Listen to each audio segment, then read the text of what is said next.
What's up, fanboys and fangirls? Welcome to another edition of the FanTracks podcast, coming to you from fanboysanonymous.com. I am your host, the owner of fanboysanonymous.com itself, Tony Mango, and joining me on the panel for this episode is going to be Alex Grimley. Hey there, fanboys. So the FanTracks podcast, if you're unfamiliar with what this is an audio commentary track that you can listen to while we watch the same television show or movie that those of us on the panel are currently going to be watching for this episode. And we'd like to give you guys an experience that's sort of the same as the typical DVD commentary kind of things. But obviously we didn't work on the project, so we can't talk about, what happened during the filming or anything like that. We're approaching this just as fans bullshitting around. We're going to have some fun, crack some jokes, talk about what we liked and disliked about the particular project, and, so on and so forth.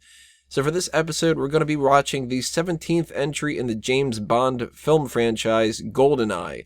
It was directed by Martin Campbell, starring Pierce Brosnan in his first ever run as James Bond. Main villain is Sean Bean, who almost was James Bond. We'll get into that a little bit later. Release date, November 17th, 1995. Reason why we're doing this is because Spectre just came out, and it's James Bond month here on Fanboys Anonymous. So, again, if you don't know what to do, here's how this is going to work. You're going to queue up your DVD or your stream or your illegal YouTube video, whatever you end up watching this on, and I will give you a countdown of 3, 2, 1, play. As soon as I say play, that's when you hit your play button. We're going to be bypassing anything like the menus that we're going to be having on the DVD. We're watching the old DVD one where it's got that little activate kind of thing. So we got the screen up right now that says play, special features, scene selections, languages, and we're going to be hitting play as soon as I say 3, 2, 1, play. So you're going to do that same time as we are, and then you'll be able to keep track with us. Everybody set? All right. 3, 2, 1, play. So right now we're loading out of that screen, just to let you know.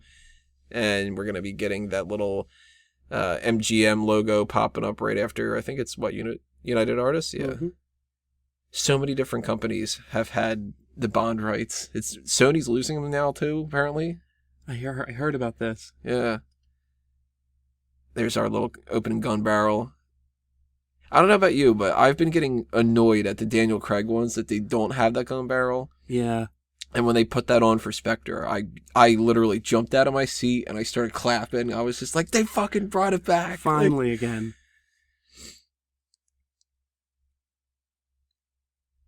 Now, if you've played the GoldenEye game, which, we're always big fans of, it's always weird when you watch the film and you see that there's this giant, well, not giant, but there's this decent sized level that starts the game off of the dam. And I don't want to pronounce what the hell it is because it's like Arkady or something like that. I don't know. You watch the movie, he runs, there's not a single guard, It's all of about 30 seconds in the film.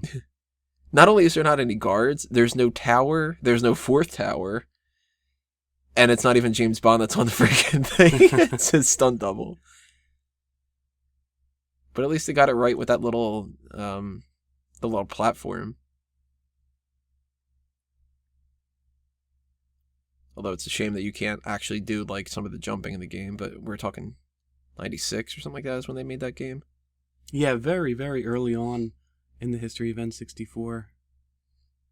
Groundbreaking. It's still fucking fun. I mean, we're recording this November 16th. Wow, we're one day off from... I didn't even realize Happy anniversary, GoldenEye. This is the 20th anniversary commentary track for GoldenEye. Nice. Even last night, we were playing the GoldenEye game. Having some fun with some rockets in Temple. That has to be the slowest bungee jump I've ever seen. Well, they did that one take, right? I mean, that was a world record. There you go. Archangel Chemical Weapons Facility. USSR. Or in Russia, as they'd say, CCCP. In Soviet Russia, PCCC. Obligatory shots of men urinating and defecating to start the film off. And we're already in level 2.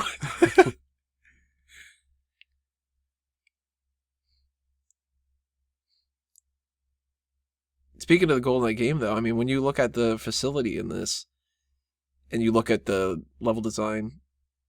Forgot to knock. I love that line. You see like the canisters that they blow up look completely different, and some of like the beta testing and stuff that they had like some different designs or whatever. GoldenEye source is a great source for anybody that wants to have the meat packing. I never understood that. That was always confusing to me. Is there like a reason for that? I don't know. I don't know. First time I'm watching this film, I'm like, Bond's invading like a butcher shop, like, and now he's in a confectionery closet. Yeah, like the next scene he's going to be in the actual kitchen itself, and he's going to be telling somebody how to shake something instead of stir it,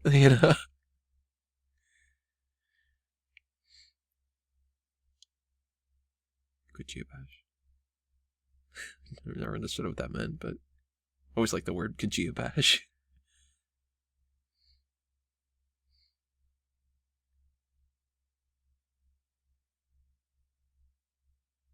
Had to take a wicked piss.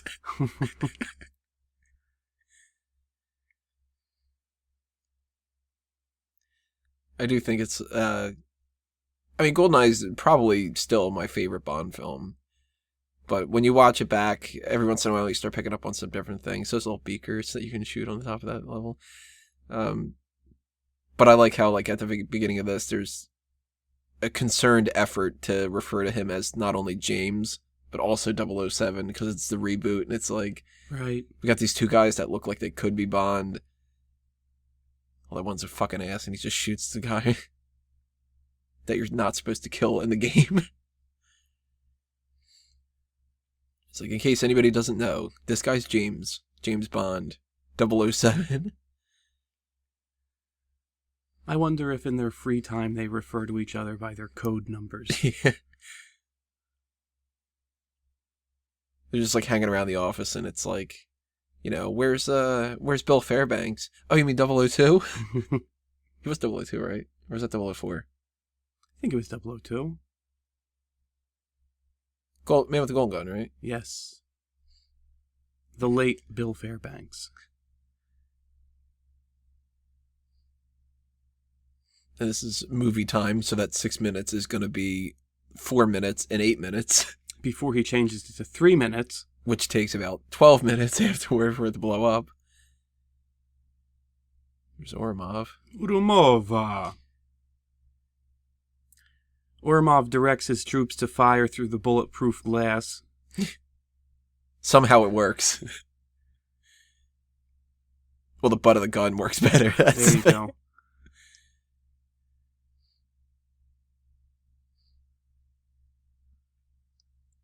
I don't know how many times it took for us to realize that we couldn't do a proper Ourumov impression without pushing our noses down. Ourumov. He's like, who am I? You didn't refer to me as my 00. And he gets no answer in return.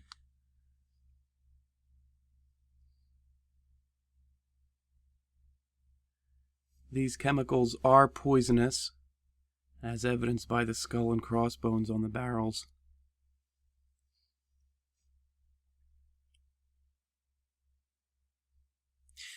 Now, do they explain this in any kind of fashion or what? But I've always been really confused. Ourumov, spoiler alert if you're listening to this instead of watching the movie itself, Ourumov shoots him in the head. Right. There's two options here. Either he shoots him with a blank, or he shoots next to him. If he shot next to him, Bond would see that he didn't shoot him. If he shot him with a blank, how does he shoot the guy afterward? Well, it's curious. I mean, 006 fired at the Russian troops as they came through, and all the deaths were bloodless. Mm-hmm. Now, you'd suppose if you put a bullet in a guy's head, blood would splatter everywhere. But again, a bloodless supposed death. I've never been able to reconcile this either. Maybe the Russian guard was directed... Like to play dead? There it is. Right. If I act like I'm going to shoot you, I need you to go, bah! All right, everybody. I might pretend to shoot one of you. Please act dead. Don't break the illusion. Now, be prepared. If Bond shoots you, he's got real guns. You will die. And he's miraculously accurate. Yeah. He also has these great strategies where he can lay down on something and everybody just watches him leave. Here we come on to level 3, the runway. That little always reminded me of the score from Ghostbusters. There's one scene in there where it's got a song that sounds similar to that. Oh, we got the best death in the film coming up right here. Right? There we go. The guy that he runs into a bullet and jumps backwards screaming. And they give you an establishing shot of him running, so you get a sense, you feel empathy for him. You know, he has a wife and kids. Yeah. This might be a good time to say a few things about the score for GoldenEye, one of the stranger James Bond scores. Very odd. And not strange just because of, like, its time period, like For Your Eyes Only or whatever. This is just, like, they tried something different. And Eric Serra, if I believe. Yeah, French film composer. The score is like, it departs from the traditional Bond score. It's mostly electronic rather than orchestral, and uses wacky sound effects all through. I mean, there's that, like, the boing in the one part, and, you know, the whole do-do-do-do-do-do. Now, those pa kind of things are... There's a concerned effort for that, too. Like, I mean, as much as the writers were like, we need to establish that this is Bond, Eric Serra's like, we need to establish this pa. You think if they would have had him do Tomorrow Never Dies, he would have kept that, or if he would have changed it up? I think his bag of tricks is pretty limited. I think we would have heard a very similar film score. Granted, I like it for this movie. But David Arnold is so much better. Tomorrow Never Dies is probably my favorite soundtrack from a Bond film. Everyone on that, the beginning of that, I mean, this is a great beginning sequence too, but the White Knight thing, I think that's a little bit better. Here's a good sound effect, I like this. There it is. Another close call. James Bond. There's 3 minutes went by. And then we got the beginning of our little title sequence. Great Bond theme by Tina Turner, who was like... They were like, well, we can't get Shirley Bassey, right? Oh, let's get Tina Turner. But I do love the version that Ace of Base made, the Juvenile. One of my favorite songs, period. If they would have done with that, I would have been cool with it. I like both this one. I like... You don't feel the same way, but The Experience of Love, the love theme in there. Oh, sung by Eric Serra himself. Very, very strange. He sings it? I think so. Wow. Robbie Coltrane, no relation to John.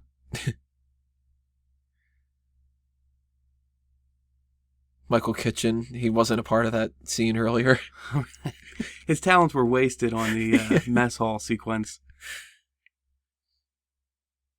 A missed opportunity.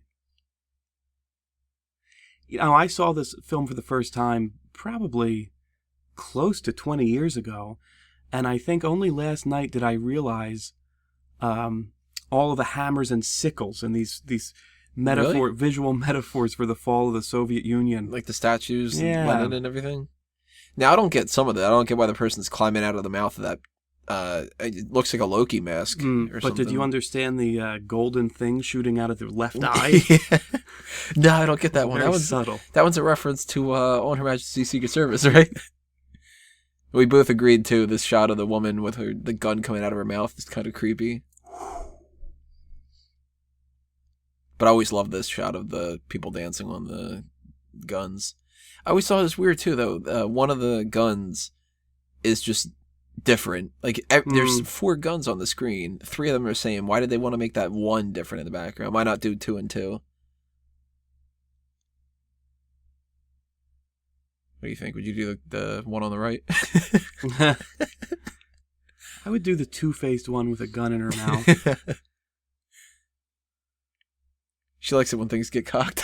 I had to. And this one that she's sitting there winding up the whole time and she never gets a chance to actually hit anything with a hammer. But this one in the center, she's just whacking away, accomplishing nothing. That sickle's going nowhere. How'd you like that casting call? You want to be in a Bond film? Oh yeah, I'd love that. I'm going to be one of the Bond girls. Yeah, stand here and whack this with a hammer. How long do I have to do this? We need a lot of coverage, like 2 hours. Well, are you at least going to see my face in this? No. 9 years later, Bond looks exactly the same.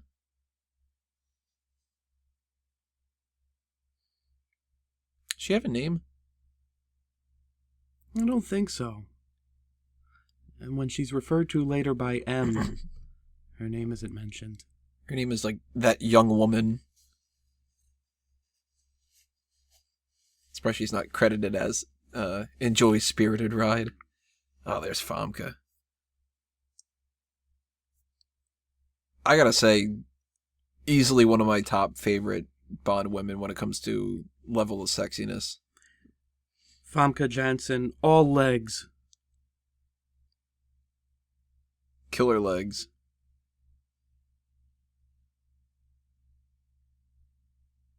Speaking of the weird soundtrack. Bow, bow, bow, bow, bow, bow.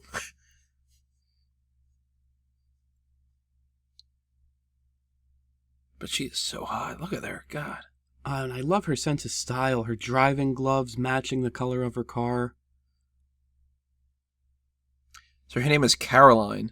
Or Carolyn. Serena Gordon.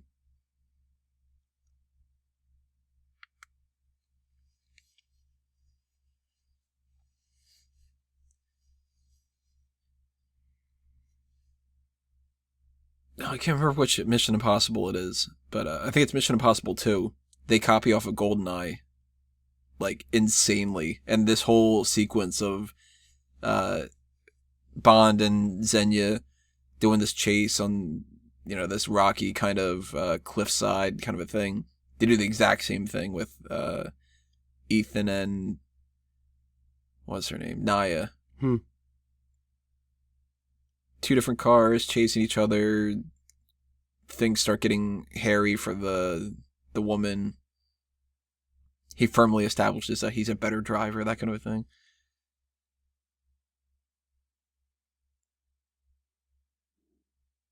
Couldn't pay me to drive on these roads. Or to bike on them. I don't want to get that exercise. You have to pay me a lot more to bike on them.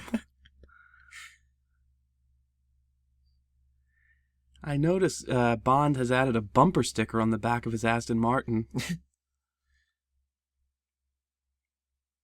Honk if you're a spy. He just turns around and shoots you. Like the one douche that ruins it for everybody.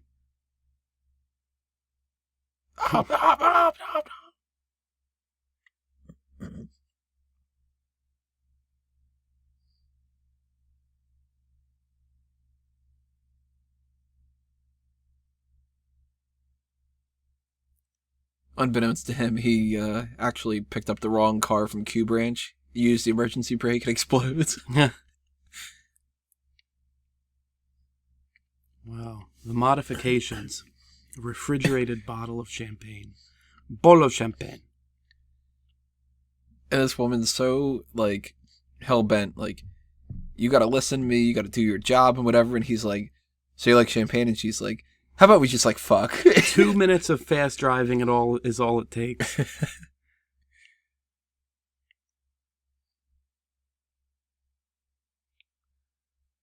Another musical cue that seems very out of place. Kind of seems like it should be more in, like, not so much like necessarily a Tom Hanks movie, but maybe like the end of Castaway or something. Yeah, it's way too dramatic for Bond giving his car to the valet, looking at things.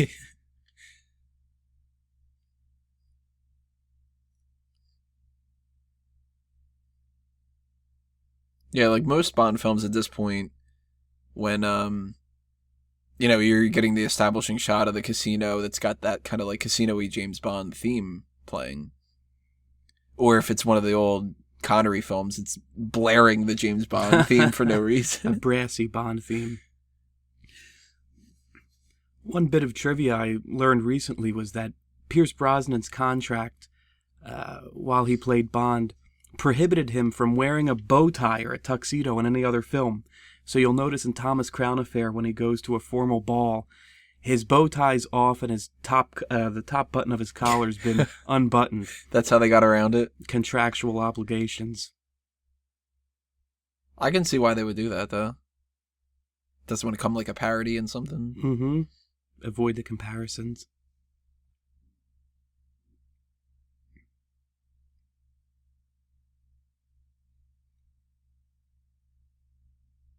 Now, I will fully admit, I don't understand what the fuck Baccarat is. Like, how to play it. He says, you got wheat and you've got 11. And you've got suivi. It made all the more difficult by the fact that there are no numbers on any of the cards. And they just like, here's a stack of stuff. Do you want a stack? I'll have a stack. Do you want a stack? All right, here's a little bit more of a stack. Also without numbers. Famke Janssen would go on 3 years later to play another card shark in the film Rounders. Just got a couple of rounders showing in the scene. Like, this is so confusing to try to figure out. It's like, all right, we've established you've got wheat 11 and you've got 7. So she's got 6 and he's got hearts. So it's just like... We can't follow the action, but we know she's disappointed when she says, bitch. Whereas we always used to, when we would do the impressions of her, pliach. Pliach.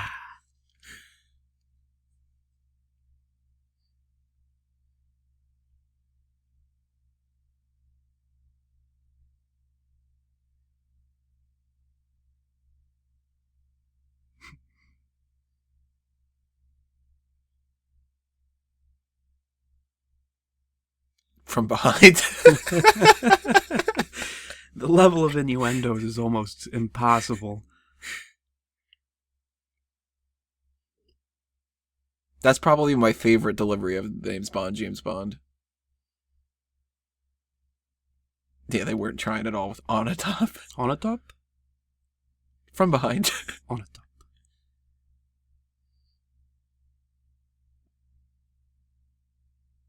I used to have problems with that shoot in and out line. I thought he was saying, like, that he used to visit shoot in and now. Like, shoot in and now, Russia. You know, that kind of a thing. Like,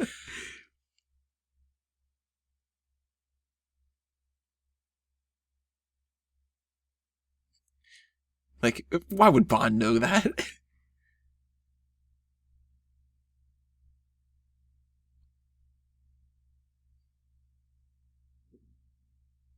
What a patsy.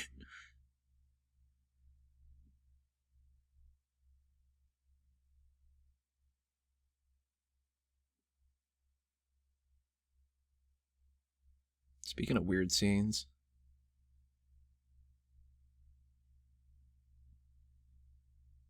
Would you ever watch this form of entertainment? No. We are right now. Even these 15 seconds are a bit too much for me. Clearly, Bond doesn't care to enjoy it either. He looks over while everybody's clapping and doesn't clap either. He's just like, nah. She's not a real fucking puppet. Puppet in this scene is Xenia's little chap there. Should we go? Can we leave? I want to go home. Can't blame him for falling, though.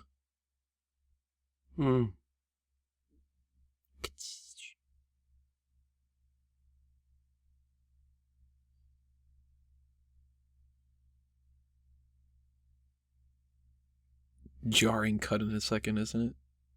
Oh, no, it's after the car.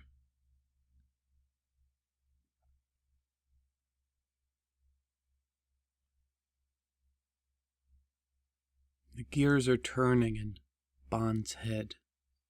He's looked at a lot of things in this scene. Spent a lot of time looking at things. You know, he didn't look at the performers. He couldn't be bothered. One might say he's got zero time to mime. For mimes.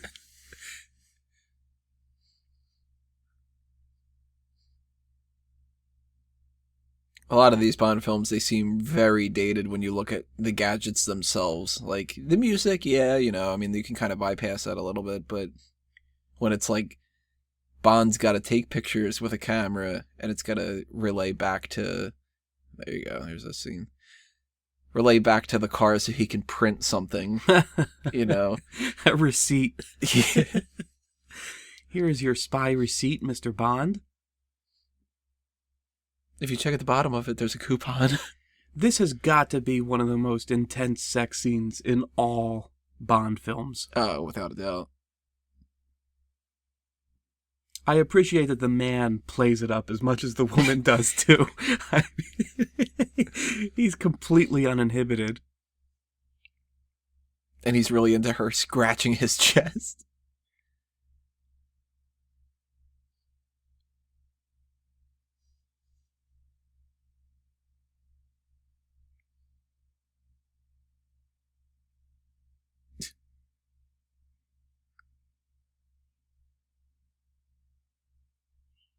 Are we meant to believe that Bond snuck in and removed that ID card? Or was that... You know, yeah, I think that's supposed to be Ourumov. Okay. Because he's the one that's with her with the helicopter. Okay. Here's Bond. Oh, and here we got the massively long frigate level. You know, watch out for the scene in this where he has to protect the hostages. Yeah. And put the thing on the tracker on the his weapon of choice is a towel. Yeah.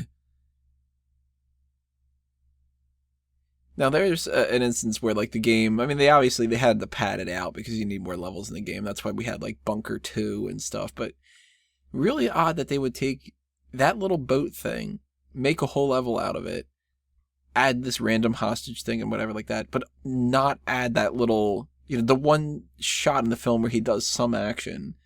There's no part in the frigate level where, you know, you fight somebody who's got like the sailor suit kind of thing going on. Dockhand. Yeah. The poop deck, you know. The poop deck. He goes in for the kiss but doesn't take it. Oh, he's sick that day. Guy on the left at discount, Dennis Hoffman.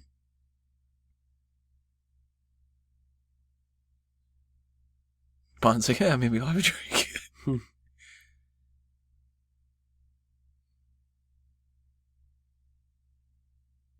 Oh. At least he died with a smile on his face. You know, I think that's what the scene that inspired Trigger Mortis.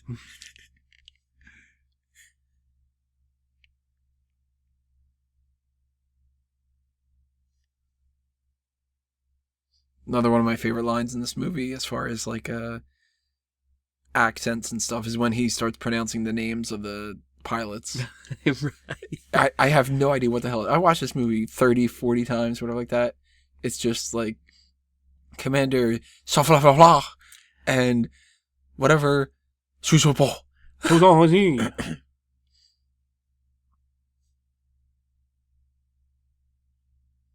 Brosnan's stunt double.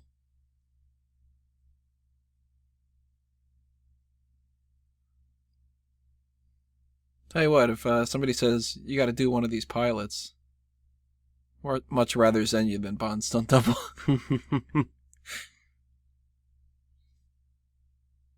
François Wu, Lieutenant Savra Bru, and Admiral Croissant.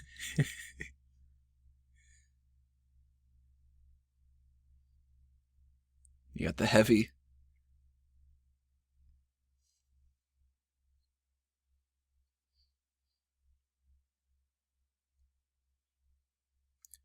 Now, we're at a point where this is, we're 27 minutes into the film, and you have no clue what the plot is, still. You know Xenia's bad because they essentially just go, hey, This chick's kind of bad. She amasses an impressive death count. 3 so far.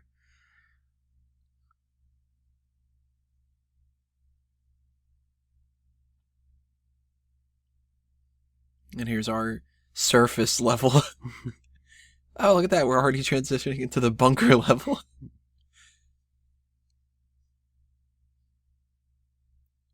And Bond doesn't visit it at all. So what are your thoughts on Natalya? How does she rank when it comes to, like, the different Bond women? I've never been a very big fan of Natalya. The homely outfits she wears throughout. I prefer her colleague here. No. No, Xenia takes the cake in this film for sure. Mm-hmm. What about you? Let me put it this way. Natalya, beautiful woman, looks better with her different hairstyle, like the longer hair that she normally had. The short hair is not doing it for me. And like you said, the homely outfits to establish that she's not a bad person. Right. But I do like how her role in the film isn't like... I like when a Bond girl isn't a total damsel in distress, but she also isn't overcompensating for it. Like, Wei Lin pisses me off. Yeah. She's like, she shoots somebody in it and goes, yeah! And it's like, all right, I get it, you're an action chick. But I like how Natalya has a little bit of an edge to her. Like, she serves a purpose in the movie. I mean, she has to be somebody there to understand what the GoldenEye codes are and whatever, but, I mean, she is second fiddle to Bond. So she's all right. I mean, there's better, there's worse. As far as Boris goes, though, he's one of my favorite henchmen.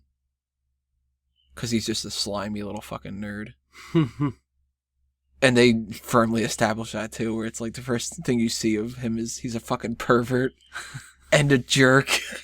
Like, he's not only a dick to both the women in there, but he's also like, let me go out of my way to Photoshop you on this model body with these giant knockers, like...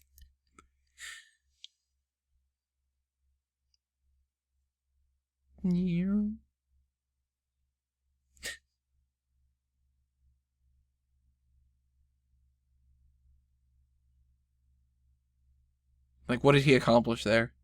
Impossible to tell. The internet looked very different in the year 1995. He's like, yes, I loaded up a picture of the logo. What he said he spiked them. Was this an early form of the Facebook poke? I'm going for cigarette in the negative 20-degree winter. It might be an early version of Tinder. Spike 'em is like swiping right.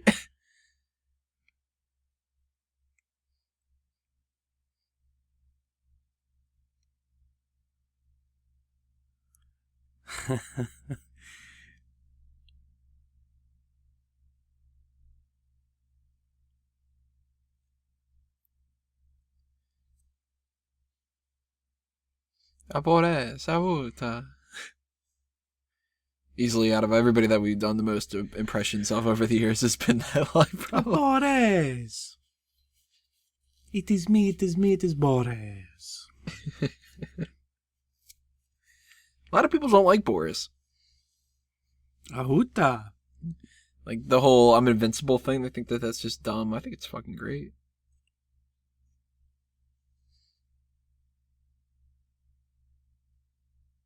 I wonder if he has to say head of Space Division. He has to re-record his voice verification every time he gets a promotion. 5-star General Arkady Grigorovich Ourumov. Head of Space Division. Still head of Space Division. Hat looks comfy. 100.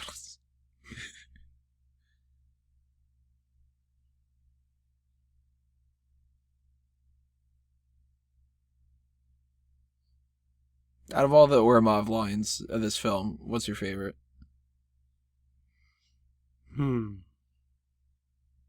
I think mine's got to be, you can't win. Yeah.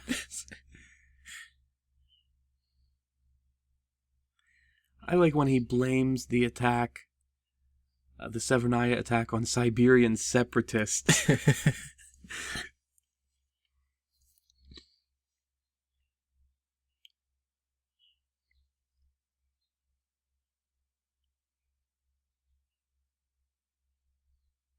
Yeah, they're racking up that kill count. She is one of the most bloodthirsty Bond villains in the entire franchise. And I think it's implied, or maybe it's more than implied, that she entertains some sick, sadomasochistic that's definitely, fantasies. The orgasmic yells as she kills people. She had some more genuine orgasm shooting these people up than she did with good old Chuck. Mm-hmm. That's all, obviously faking it and stuff like that. This one, she's just like, that hit the spot. I think I'm gonna go get some coffee. I'm gonna go ventilate someone. I had to ventilate someone. That's one of the worst lines in the movie. I love my puns, but come on, man.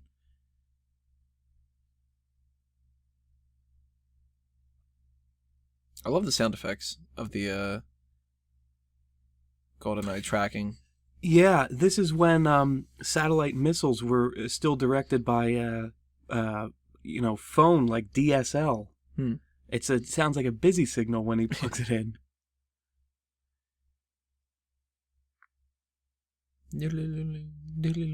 It's like something from Super Mario Brothers. CCCP.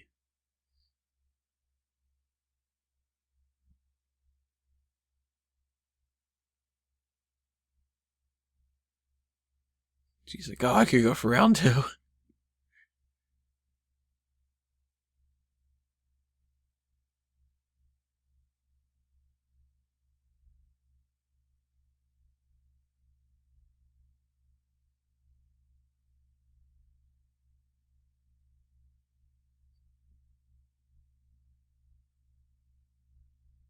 Oh, it looks like a pretty decent break room for being in the middle of fucking nowhere. Couple different types of coffee on there. Got a nice stocked fridge. Great place to ventilate someone. Probably filled with borscht. And dumplings. Dumplings? Yeah, there's Russian dumplings. Oh, there's that line. See, this is another part of the score that's just... It's a little bit too creepy for this.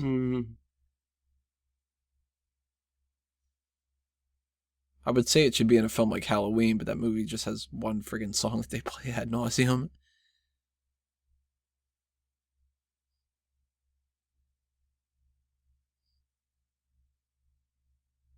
New MI6 headquarters. It's safe to say we still don't know what the plot is yet. Yeah. But then we finally know who Moneypenny is. Do you like Samantha Bond as Moneypenny? A bit too mousy for my tastes.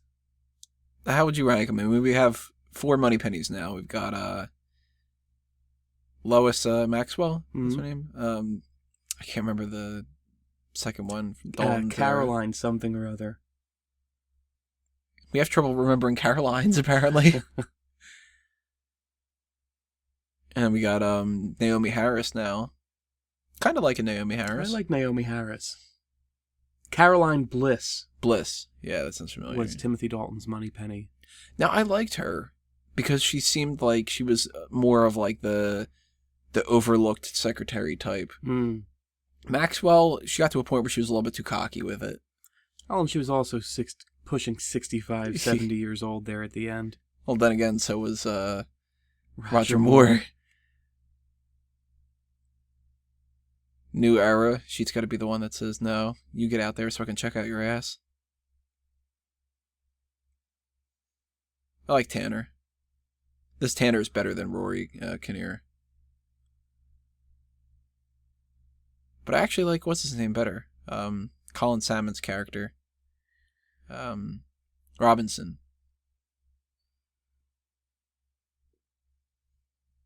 Ooh. An ill-timed barb. Nice little pun there, ill-timed barb. That's what her name's supposed to be, isn't it? Barbara Maudsley. I didn't know this. I think that's what it is. They established it, I think, in Casino Royale, maybe, or something. When he says, like, the M stands for...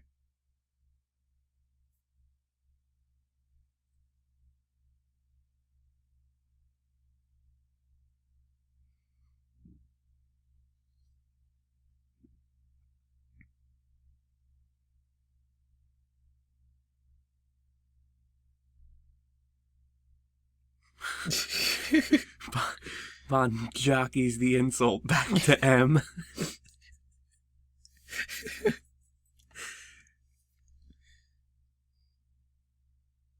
Yeah, Barbara Maudsley. She looks like a Barbara. And or a Maudsley.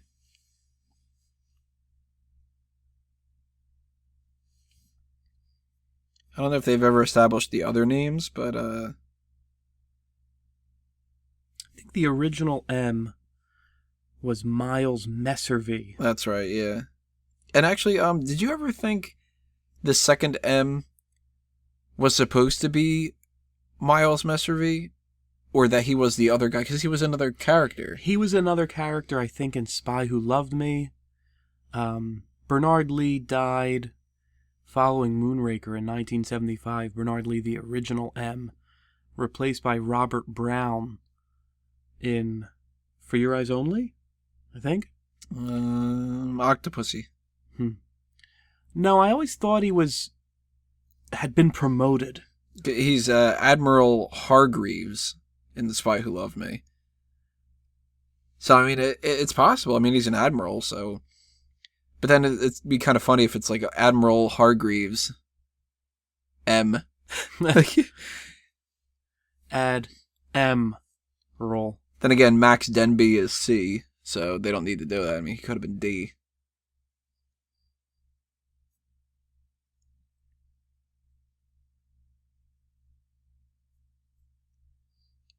And now we're like finally starting to get to know what the hell the plot of the movie is. It seems as though a Terminator is generating in these planes. It only took them 40 minutes and 40 seconds for them to use the GoldenEye. Which, I mean, it's fine. Like, it's been fun up until then. Like, I can't criticize this movie all that much. I love it.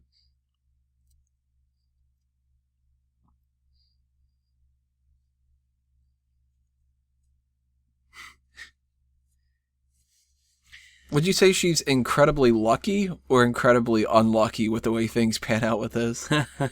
Like, she has to have, like, the one thing explodes next to her. She trips. This has got to be the worst Monday of her life. Like, she sends a message to headquarters the next day and goes, I think I'm going to take a few days off. Consider this my 2 weeks resignation.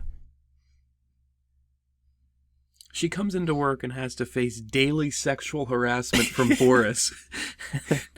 Finally has her life threatened. And has to take responsibility of cleaning up some of this. It's going to be a very, very difficult cleanup operation here.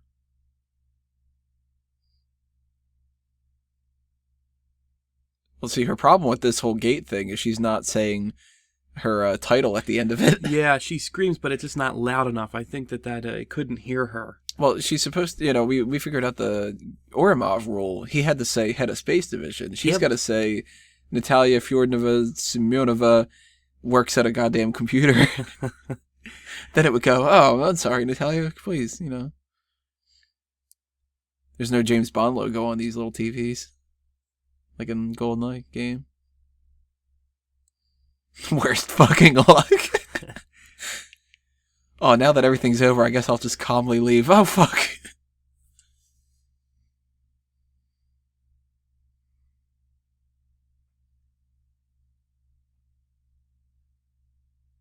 It actually took me like 3 or 4 viewings of this to realize that she uses that to climb out.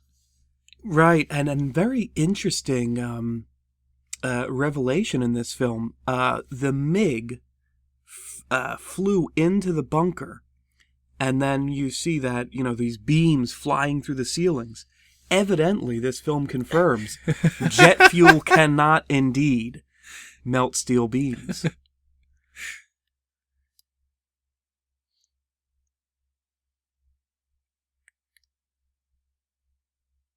Tanner was on the phone with Comcast trying to get satellite feed back in order. And Comcast was like, look, buddy, we're the only operation here. You got to just deal with it. We'll be there between 12 and 5. It's not our modem. Tanner, have you Googled the problem?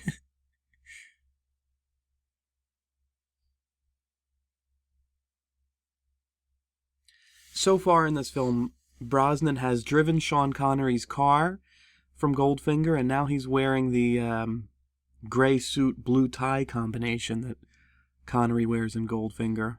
You think they were trying to position him as a sort of throwback or link the film back with earlier Bonds? They definitely did a concerned effort to make it, in a different era, but keep a lot of the classics. I mean, some Bond films you can go a good hour before you get to some of the, chicken not stirred kind of a thing, and it was like, all right, we got that taken care of, we got James Bond taken care of, whatever. But I don't know about the suit. That might be. I mean, that might actually be one of those things where the costume designer did it, but maybe nobody else actively told her to, or told him to, or I don't know, his costume designer. But, I mean, it certainly matches Brosnan's dreamy blue eyes. He's a different Bond in this than he is in the other ones. Would you agree about that? He's much more serious. Yeah, he's more reserved. I mean, I think this is probably Brosnan's best performance as Bond. I mean, we disagree on Brosnan as a Bond. I think he's probably the weakest Bond in the series. And through little fault of his own, he was given lousy films. And I think he's one of the better ones that just unfortunately had lousy films to deal with.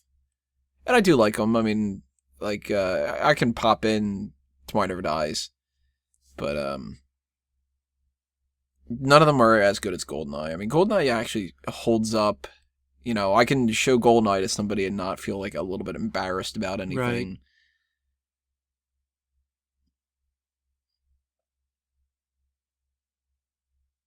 But this one, he's a lot more... I mean, they even have the line in the film where it's like, how could you be so cold? He gets a little bit more relaxed in Tomorrow Never Dies, and then by the time it's Die Another Day, I mean, he's joking around too much. But the same sort of happens with Roger Moore a little bit. Yeah, I mean, Roger Moore played up the sort of comic side of Bond from the very beginning. That's why I'm not a big fan of Roger Moore. I mean, Lazenby's number, 7 to me. And when the next Bond comes out, he'll be number 10. Like, I just never liked Lazenby. And Moore, to me, I like how he's definitely the best when it comes to the comedy. Everything else, he's the worst, I think. Or, well, outside of Lazenby. But I don't buy that Roger Moore can be a killer. Yeah, it's hard. And I mean, they minimize the sort of assassinations and cold-blooded kills in the Roger Moore films. They go for more comic relief things. People falling out of blimps and planes onto tents. Max. This is a good scene, though. Now, this brings up a very interesting point. M calls Bond a sexist, misogynist dinosaur. Yeah. And a very clear ploy to gain the PC crowd. And to establish that she is not going to take any of his shit like most of the other women. Now, what do you think about that? I mean, when we were getting into the Bond series, we were getting into it when Brosnan was Bond. Right. So our M is Judi Dench. Now, we would watch all the other movies and stuff, and I would probably say Judi Dench is still my favorite M, and Bernard Lee is number 2. But what do you think about the transition from the Brosnan M relationship is more we don't like each other and we grow to respect each other. Right. The Craig Judi Dench one is surrogate mother. I like the Craig one better. Mm-hmm.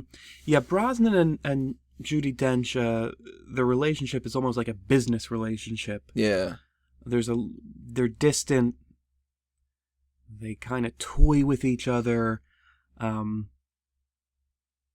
I think Dench, it was a great choice to bring Bond into the 90s, to have a female M, to have her be a sort of strong female character that acts as a counterbalance to Bond. But I've always had a soft spot for Bernard Lee. I like Bernard Lee's shocked reactions when the video feeds of Bond having sex with women at the end of Spy Who Loved Me comes in. Like, what? My guy's doing this?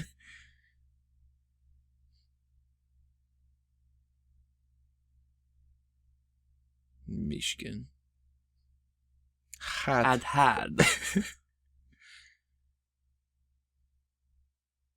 I don't think I've seen him in any other film. The man who looked up from his paper there, Michael G. Wilson. Yeah. Cameo in damn near every Bond film, right? Right. I think he's the producer Albert R. Broccoli's stepson, and he's since become... he wrote several of the Roger Moore films as well. He wrote View to a Kill. I didn't catch him in Spectre. No. But there is that one scene in there where they're all like, he likes to position himself in scenes where it's like a group of people sitting around a table. So, or it's Martyr Dice, he's one of the video screens. Consider him slimed. Right. Showing off his acting chops in that one. Oh, he does a pretty sweet look up in this one. Gotta say, his best acting job is, I think it's Quantum of Solace, where he's the man sitting in the chair reading the newspaper, and that's it. Michigan's got a sweet beard going on. It's like perfect stubble. The Siberian separatists' line did not fly in that room. Now, we're in Q Branch right now. I gotta say, this is probably my favorite Q Branch scene out of any Bond film ever. Even more than the Ghetto Blaster? Yeah. Although that is pretty good. But you started off with Q shooting a fucking rocket out of his foot. Like, you know?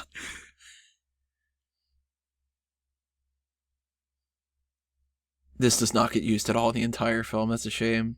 That's one negative I can say about GoldenEye. The car chase, underwhelming, because it's the beginning thing, and it's, let's establish a cool car that we'll never use. Right.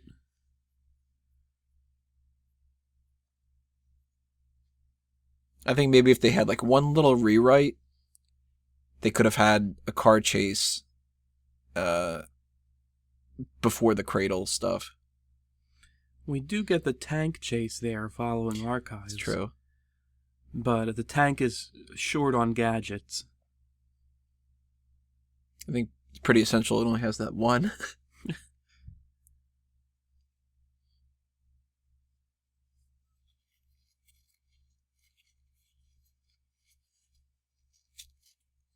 Fire, Bond, fire! Shoot the P-Tor.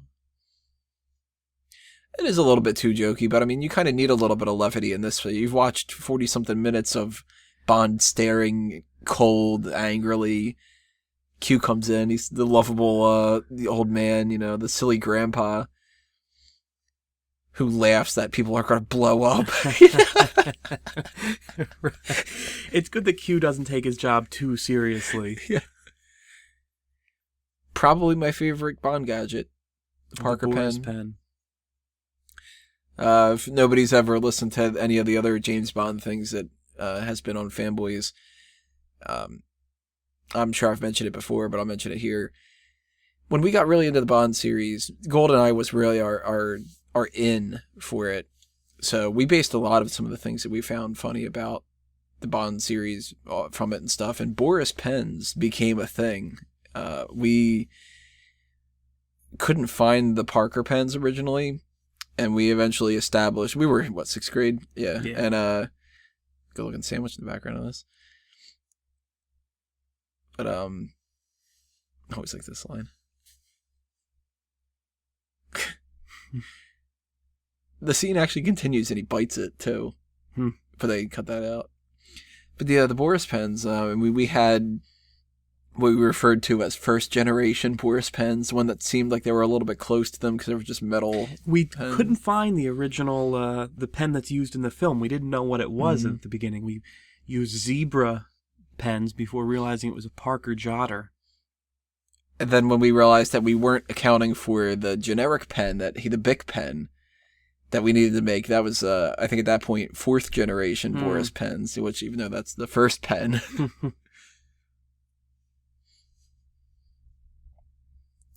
We actually taught ourselves how to do the little spinning. Not as easy as Boris makes it look. I don't know. I think I got it down pretty well. You can't see us right now, but he's spinning a pen. Yeah, I'm spinning that pen. I do the 4-finger method. I don't use my thumb. Just don't blow us up. Click, click, click.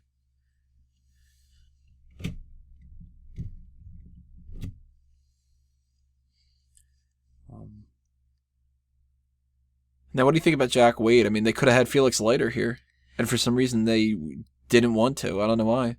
Jack Wade. I like Jack Wade. More comic relief. He gives Bond gives him rather a very hard time. Well, he's a stiff-ass Brit. Yep.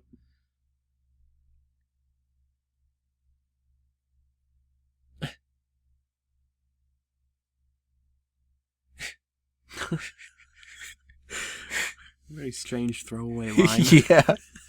There's got to be some reference I'm not getting. You know?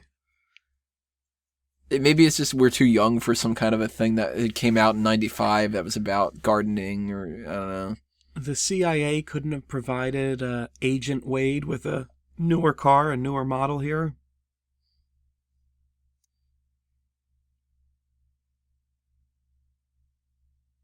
He's so pissed. I gotta fan you a fucking screwdriver, you ass.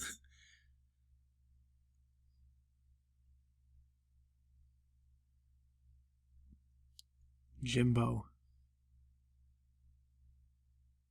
He just keeps sledgehammers and stuff in the back because it's that bad of a car.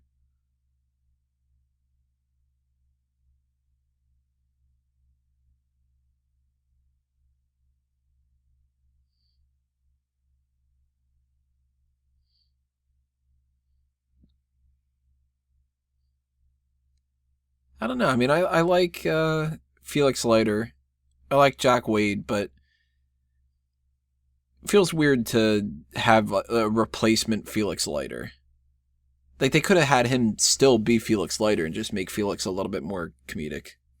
Well, it was strange. I mean, Felix is a funny character because he's played by a different actor almost every time you see him. Mm-hmm. And so there's never a sense that you really, other than Felix in License to Kill, he kind of remains, you never get to know him, you never know much about him. You get to know him a tiny bit with Jeffrey Wright is his name. He's kind of more of like a hard ass in the Craig series, but then he is real kind of jokey for a paraplegic at the end of License to Kill.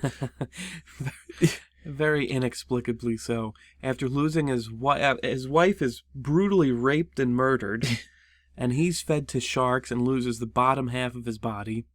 He calls Bond in great spirits. Hey, Bond, what's up, buddy? Yo, you want to get a drink? Nah, I'm free. Yeah, you can wheel me in.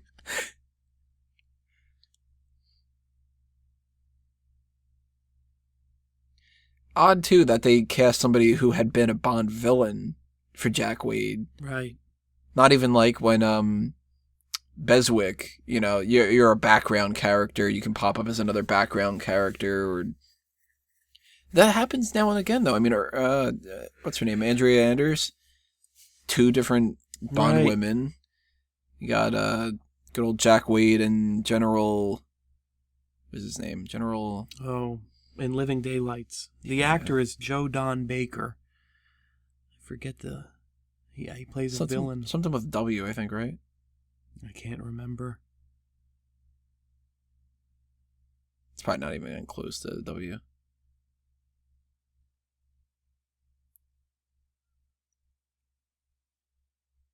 I liked Valentin. I was a little bit upset that they killed him off in Twine. Yeah. Twine meaning World Is Not Enough. For those who don't know, the abbreviations that we've gotten used to over the years, like Osmosis for On Her Majesty's Secret Service. On Her Majesty's Secret Service is quite an unwieldy title as they go. How come we never abbreviated it as OMS, though? Just OMS. We made Osmosis. Osmosis, a completely different word that, has nothing to do with the Bond series. But could sound kitschy enough for them to name a Bond film Osmosis of Pain or something like that. Osmosis of Solace. Yeah.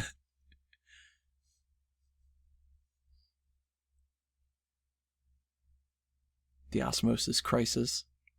The Spy Who Loved Osmosis. Now, what's up with the little nun thing there? That was an odd choice, I always thought. It's Boris. It is me, it is me, it is me, it is Boris. Oh. And she goes, the woman that I don't know.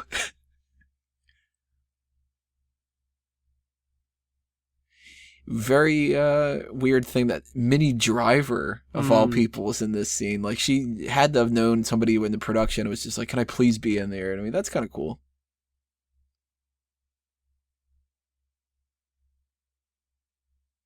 Yeah, how weird would the scene be if he just blew his fucking brains? I believe I've killed 2 of them, and now one of them's going to kill you. Bang! Valentin says only two men I know use such a gun. And then a guy comes in and puts a gun to Bond's head, and it's a Walther PP7. Only 3 men I know use such a gun. I believe I've killed 2 of them. And the one guy goes, boss, I'm one of the 2 other ones. And he goes, yeah, I'm just getting ahead of myself.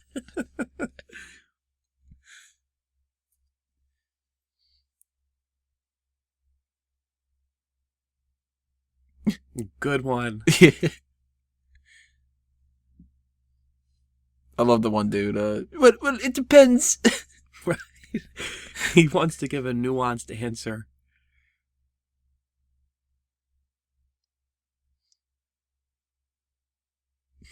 He's ruined a perfectly good couch.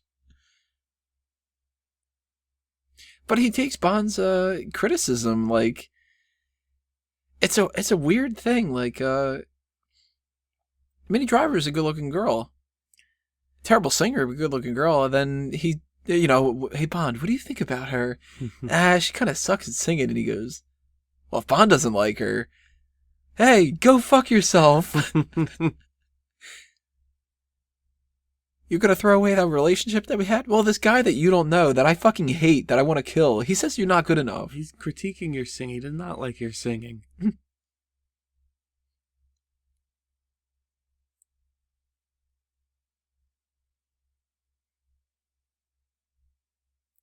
It's a leap year. He looks so upset, too. Oh.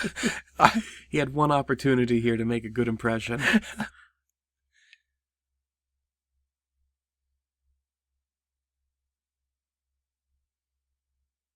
Robbie Coltrane, though, he's cool. Hagrid.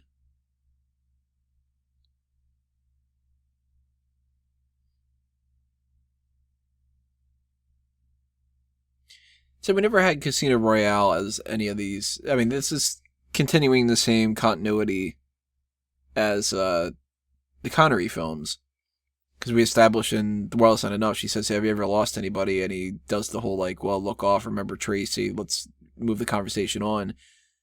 But we never had Casino Royale.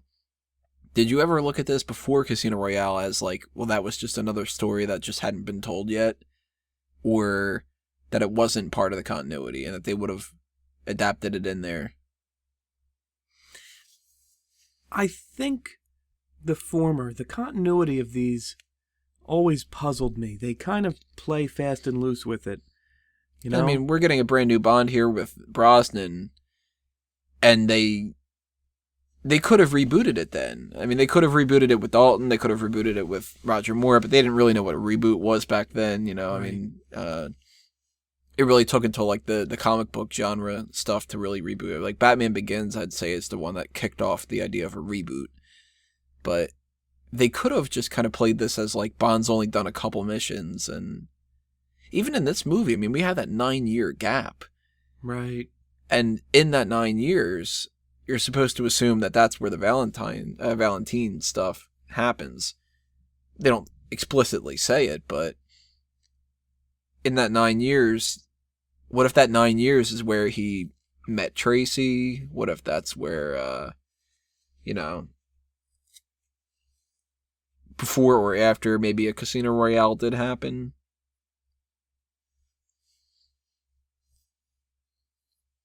We jump right into Bond and Dr. No, and he's Bond already.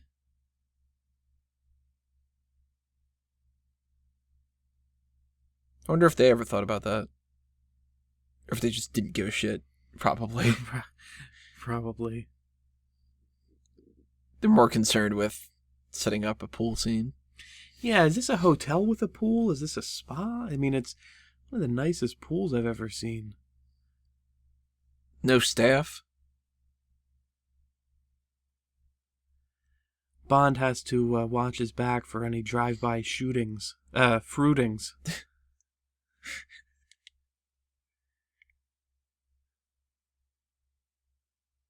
God, look at her.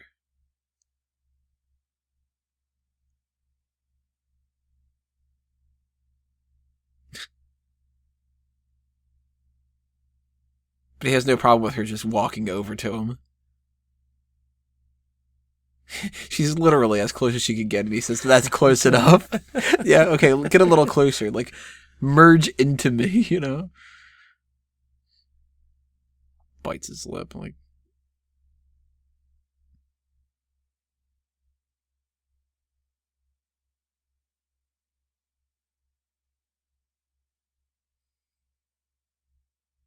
Now, he's on top of her and doesn't do anything. I mean, like, get up, not like he doesn't do anything, like, you know. She charges extra for this.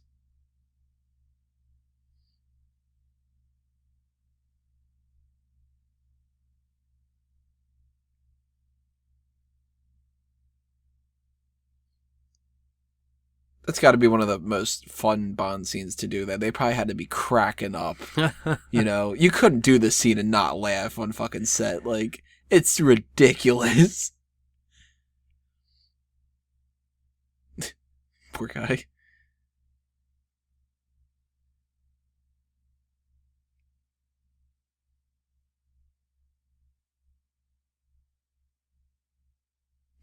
Pliage.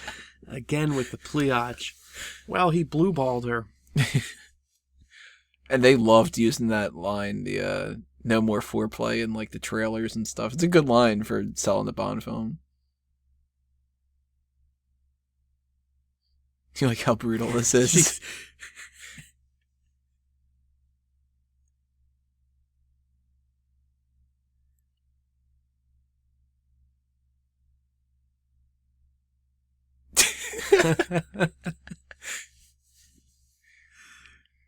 He looks like all accomplished. Like, yeah, I got her in one shot.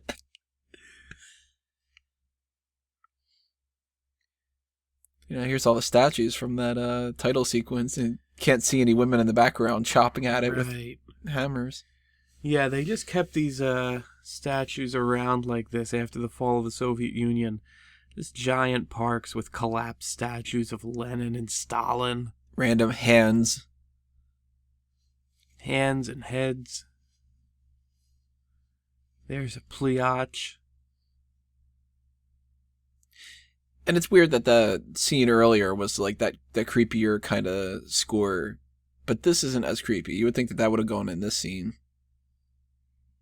Yeah, the score, I mean, so many of the musical cues seem mismatched with the action on the screen. The only musical cues that really work, I think, for me, are the action scenes. Yeah. The chase scene and the tank chase scene that one's gonna great. see. I always refer to this as the Tim Burton scene. Seems like one of the sets that he would make. That Right, there is that Eric Serra trademark.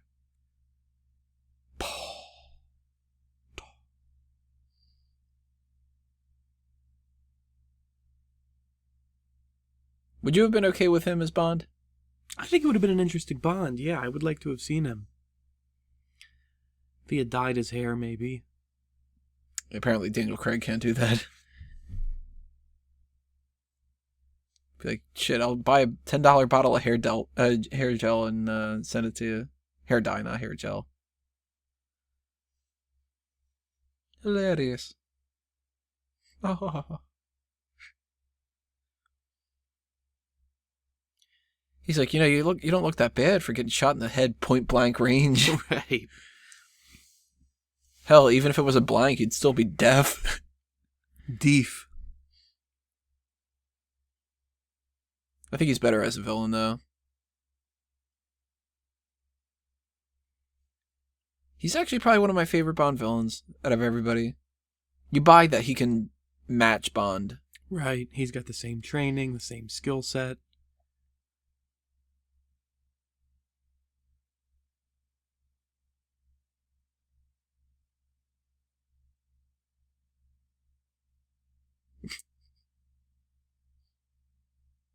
They knew.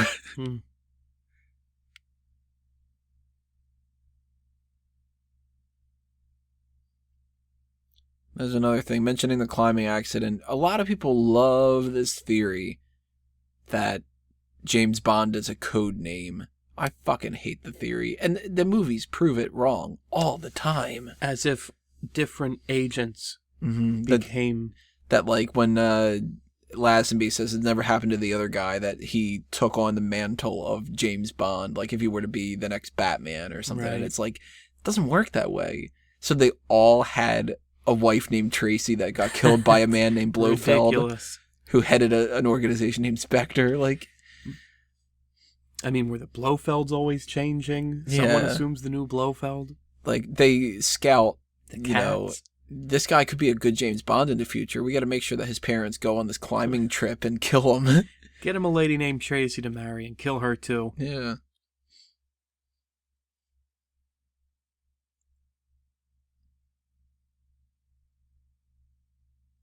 Oof. Now, who shot that blow dart at him? The dude that walks into the frame here. Oh.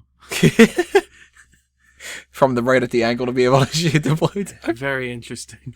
A very subtle observation. We might not know how to play Baccarat, but we can point out who this other guy in the scene is.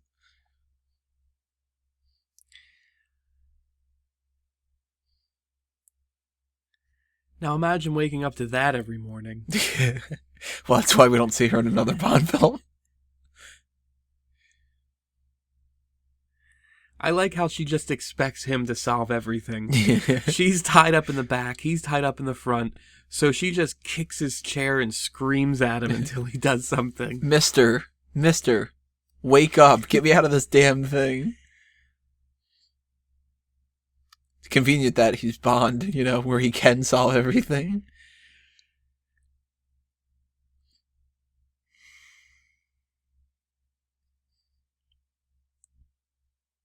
Now, this Bond, his numbers aren't his strong suit, but he's able to tell that there's no electrical impulses in a certain mile radius and whatever. He's calculating the time it takes for this to come over. He's observing the countdown to target.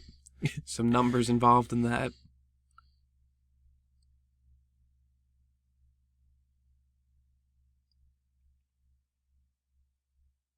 Tense little scene.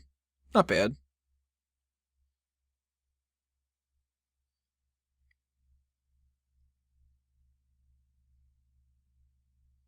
I always thought that the parachutes look like jellyfish. There's like a weird transparency to them.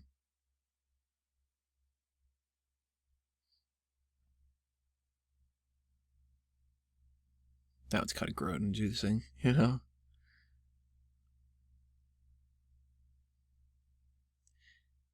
Oh. Like, what a bitch. He not only saved your life after you kicked and screamed at him, but he has the common decency to help you get out of your seat and say, watch your head. Cops don't do that. No, they just kill you.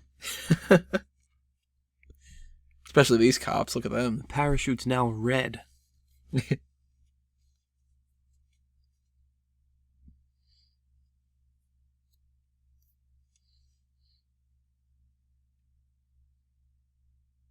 Headed over to the archives level.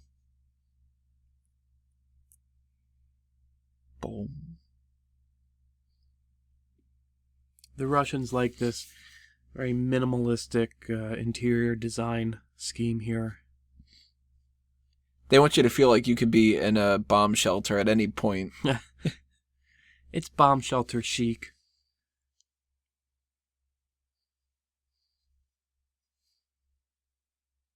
That's close enough.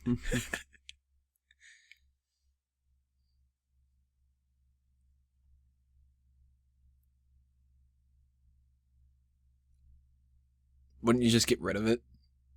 It's useless now. She hasn't looked at her watch in the several weeks since the GoldenEye blast. Or she has it, it's conveniently been the exact time she needed it to be. Oh, 2:23 again. Yeah. Twice a day, she'd be right. Mm-hmm.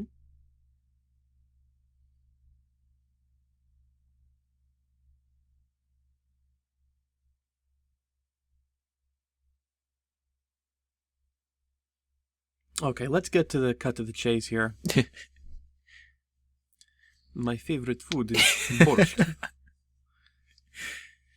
My least favorite coworker is Boris. Saluta.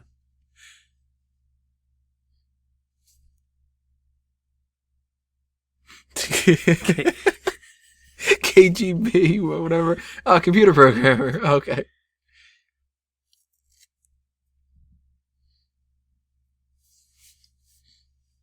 Trust you. Fuck you. He's like, oh, damn it, why'd you interrupt me? I love saying my name. Mr. Bond, James Bond. Mr. Bond, James Bond.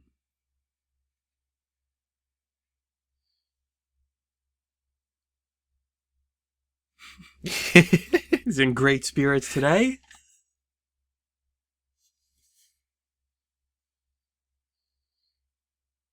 So what's Bond's age supposed to be, by the way?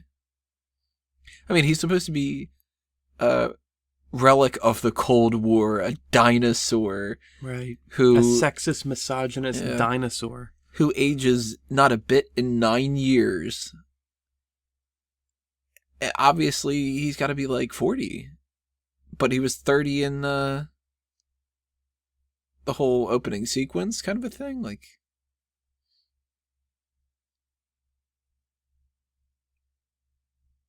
I guess he's ageless. He probably uses Just for Men to keep that jet black hair in line.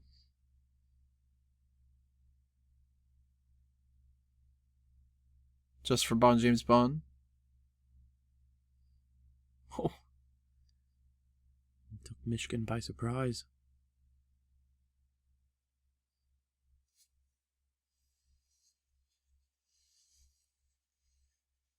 Interrogation. He comes barreling in.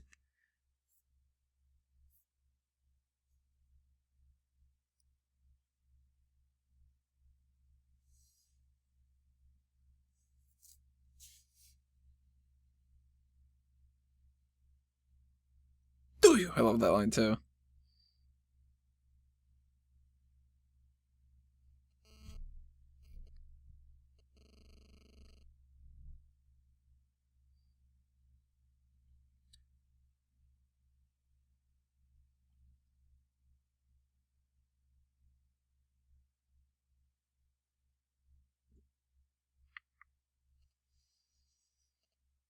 Ooh.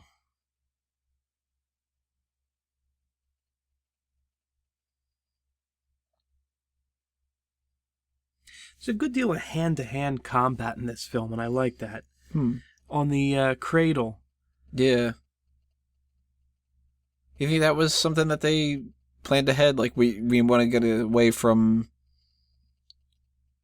some of the other kind of things and do a little bit more gritty, like, fist fighting? Quite possibly. I mean, I say that, and now Bond's about to kill 1 million guys with a machine gun. But yeah, I think it could well be a part of that sort of throwback to the earlier films. Because they did that with Craig, too.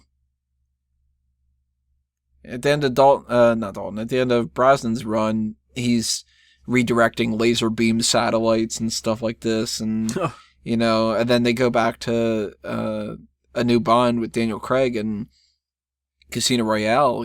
Most of the action in that is him, headbutting somebody and elbowing them in the nose and shit like that. When Bond knocked over all those stacks of books and files, he's going to keep some archivist in a job for the next 15 years.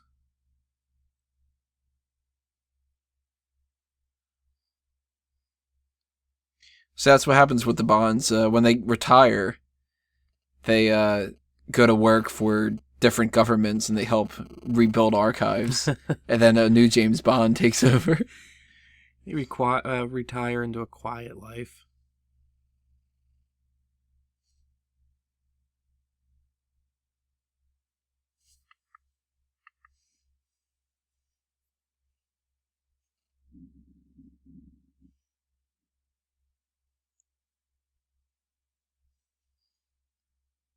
Nice use of the little belt. I love this shot. And the little do-do-do-do-do-do. That's one of my favorite musical cues from the film. And I think, I could be wrong on this, we might research, but I think that this musical cue for this action sequence was actually not composed. They brought in someone else to do a more traditional orchestral piece for this. Yeah, because there's an alternative one that's on one of the soundtracks. Right.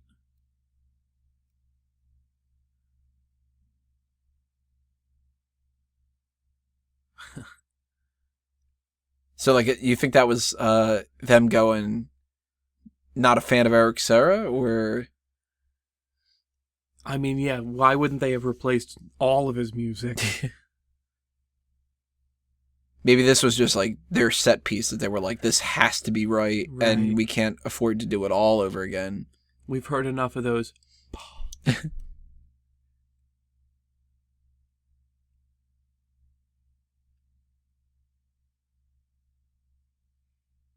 So again, bringing Bond into the 1990s and trying to get past some of the charges, sexism and misogyny that people criticize the earlier films. M calls him out. There's a kind of move to make it a more, socially on the level type Bond. But I'm disappointed in the stereotype of the drunk Russian, as Ourumov just constantly is chugging from his flask of vodka throughout this sequence. Yeah, he doesn't just do it once. He does it like 6 times. He gets hammered. And I don't, I'm pretty sensitive to it's terrible. As a Russian myself, I'm quite disappointed in this. I also love how it's sort of like, there's always kind of a joke about the Bond series that Bond has to be needlessly destructive. And this is like... Guys, worst drivers ever. I'll follow you. And explode somehow. A nice swim. But like, Bond will, he'll take like a bomb, it'll explode something, and it'll be like, Q will be mad that he blew up the bomb. Right.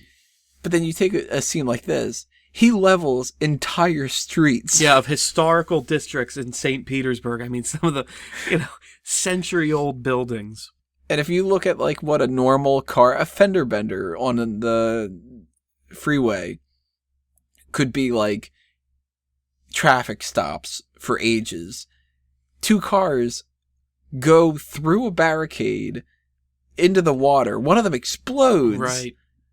Multiple military members die. We got a tank driving around that's, knocking out the bottom of buildings. A normal day in Russia. And we've got two policemen on the scene. Here they come. And now they're dead. These are the worst trained cops ever. I think they're trying to drive into one another. Bond's got that magic tank that as soon as it starts to hit any kind of a car, it can explode it. Bond had plugged in the cheat, exploding cars, before he ensued the chase.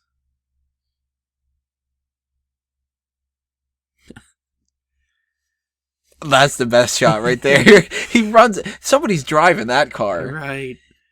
Many civilians were killed in the making of this film.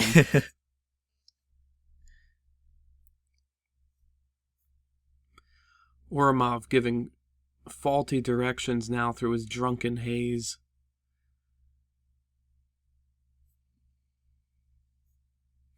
Great product placement there for Perrier water. The kind of drink you'd love to drive a tank through. That should have been their slogan going forward.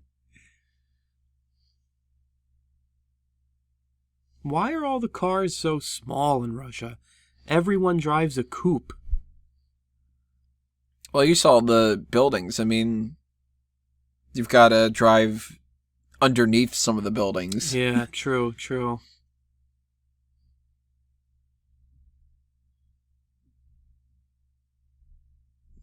The musical score there. Ah.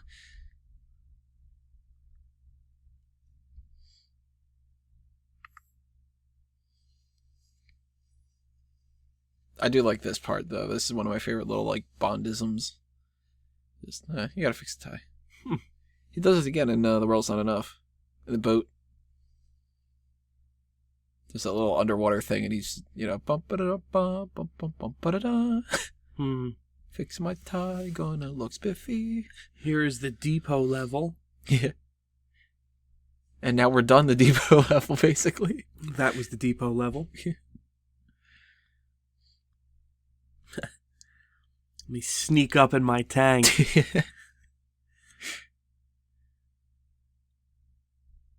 Oh, we don't have GPS at this point. I took a wrong turn. Let me go make a... Yeah, Bond knows these city streets quite well. Looking at this train, did you ever think it looked like it had a face? Yeah, I think it sort of looks like Darth Vader. It's got the nose and the sunken-in eyes, like the Easter Island statues. You think that was a deliberate call-out to...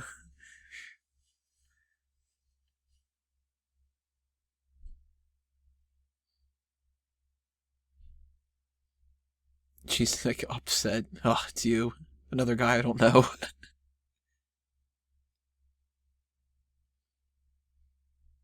This looks like, as Natalya watches, it's the most twisted family dinner she's ever seen. Ourumov's like, I haven't had enough to drink yet. He opted for a liquid dinner.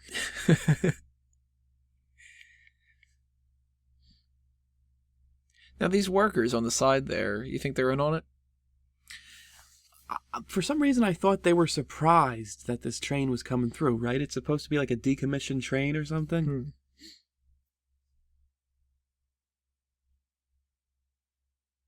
Think he's telling the truth?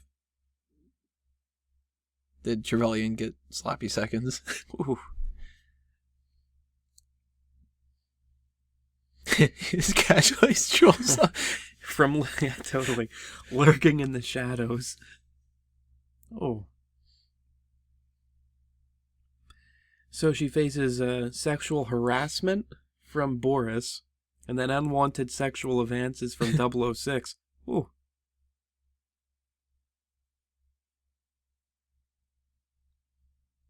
Does she see Xenia? Very weird. Xenia! Onatopp! Ourumov.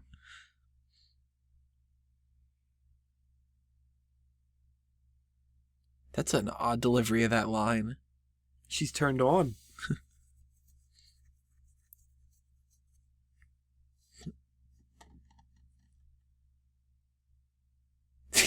He pulls the, hey, I'm gonna ram you now. What movie? He's ramming us. He's ramming us. I can't think.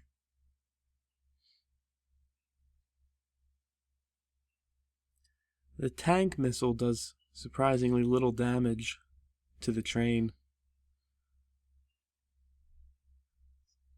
You think, does that kill the conductor, or does the crash? I don't know. Either way, his widow ought to receive some generous compensation. Do you get severance pay if you're on the black market, if you're in the terrorist business? Only in Severnaya. I think they're probably pretty unforgiving.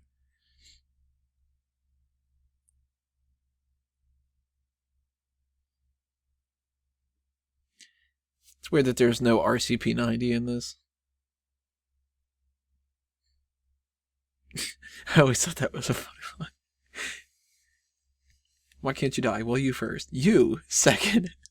Who's third? Yeah, what if you would have said that to Ourumov? You third. The conductor up front? Hey, come here, buddy. Come Fourth. here. Fourth.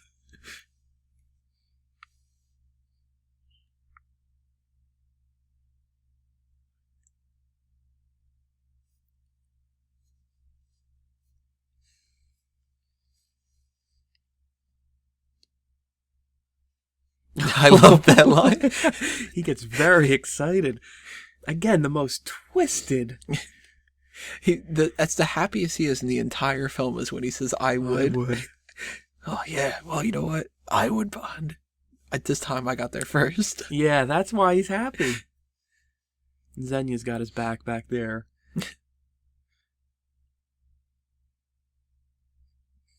Here's a line that we've repeated ad nauseum. Izabella. Horse. See, funny enough, Eric Serra, he recorded when he said Cossack, and that's what he uses for that. Right, music concrete. If you put this on with the subtitles, it says, you knew, didn't you? He's a Leanne's sack. Almost sounds like Leanne's ball sack.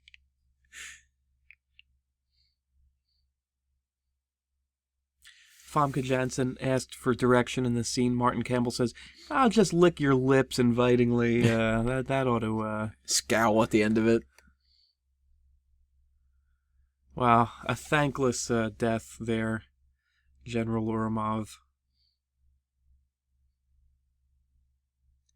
Very odd that out of all the villains, the one who lives the longest is fucking Boris. Mm-hmm. Well, he's resourceful. Yeah. Well, he's invincible. He's invincible after all. He was not lying. Wouldn't that be great if like another Bond film popped up and they had Alan Cumming come back and he's like, I said I was invincible. Yeah, they unfroze him. If they can unfreeze Han Solo, they can unfreeze, Definitely unfreeze Boris. He'd have to get caught up on all the new developments. Internet information technology. Photoshop. Proper. Huta. Aboresa vuta. Aboresa! How much of an idiot is Natalya in this scene? Why? Because she can't figure out the riddle? Yeah. It's a difficult riddle. No, it's not at all. You sit on it, but you can't take it with you. Yeah, and she... Is it your butt? But he's like, you can't take it with you. Do you ever take your ass anywhere? And the worst thing about it all is she watches him type it in, and it's got 5 letters, and she types in like 8 different 4-letter things. It's like you're already off on the wrong thing here. You should see her doing a crossword puzzle. It's just maddening. Arse. Buns.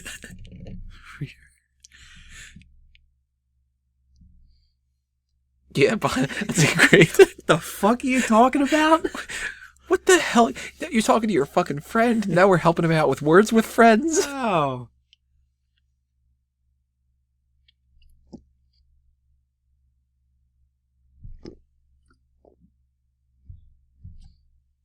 She knows her geography. Yeah, you know what she doesn't know? Different words for ass. Now, I don't know about you. I've unplugged computer parts while that's been going on. I've never had sparks shoot out of me. Right. No such thing. He avoids electrocution, too. And I always thought it was funny. They're running parallel to the train. Right. They don't know where it's going to explode. Right. They could easily run to their right, screen left.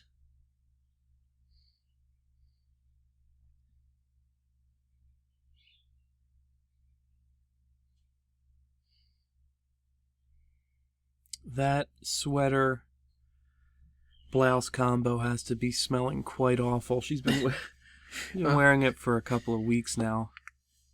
It might have been since the beginning of the film.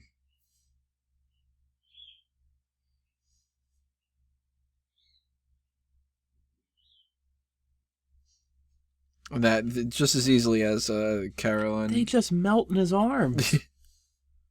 He's almost too suave for his own good.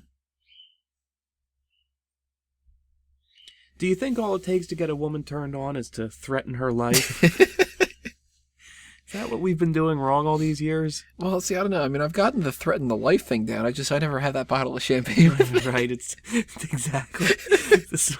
Totally. I've been threatening her life. I've made good on those threats. Yeah, ask a couple of my exes. You can't, because I made good on them. Finally, he gets the BMW in action. She changes into something... At least, somewhat flattering. Mm.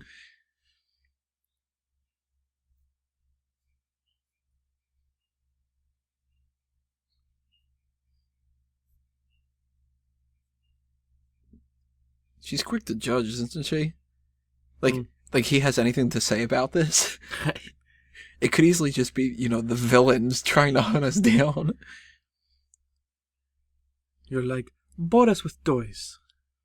Boris with toys. And he's like, who's this fucking Boris? I hear about this Boris. What kind of toys? Hey, I brought some things for a picnic here. You like your tea sweetened or on?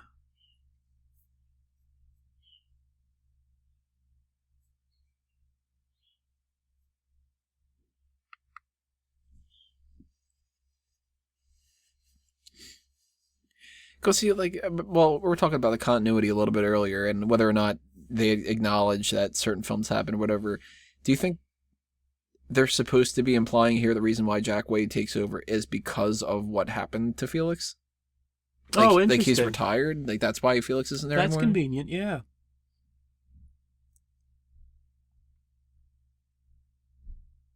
I imagine it would be hard to fulfill your duties missing both legs. Well, he only gets...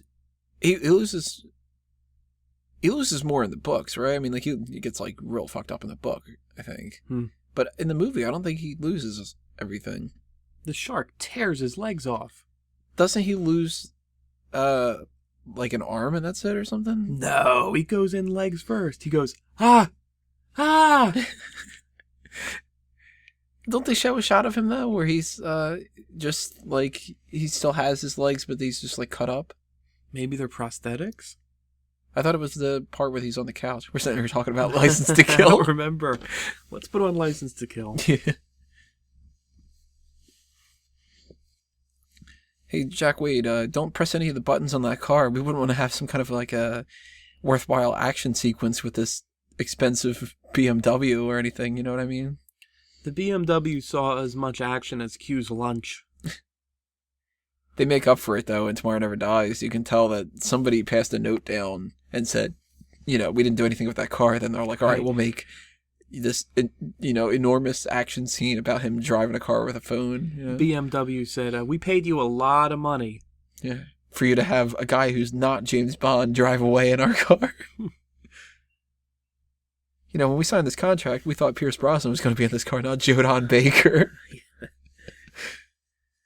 Not our idea of luxury. One thing that's always... This is probably my least favorite sequence in this film. There's a couple of kind of slow, ponderous, almost philosophical scenes where people talk to Bond, they criticize him, they characterize him in unflattering terms. They're trying to bring a little bit more depth to it.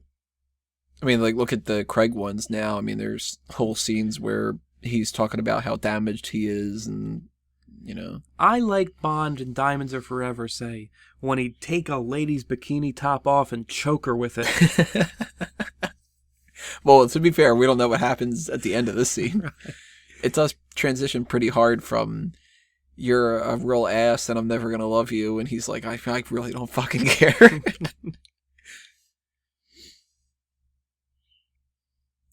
Natalya's asking the same questions of Bond that John Connor asked of the Terminator.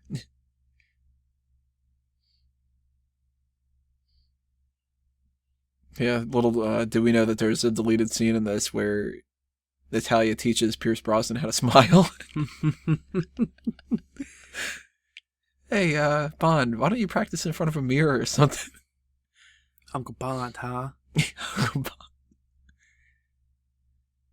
They're like, we got a mission to do, but let's make sure we get a nice little shack here and set fire. And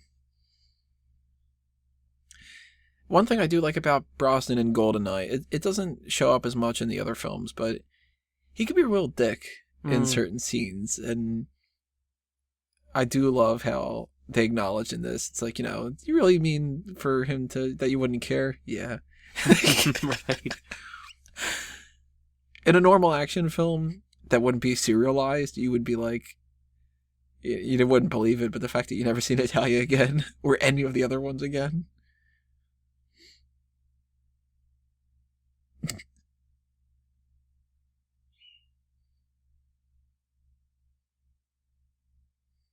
And here's how James Bond gets killed.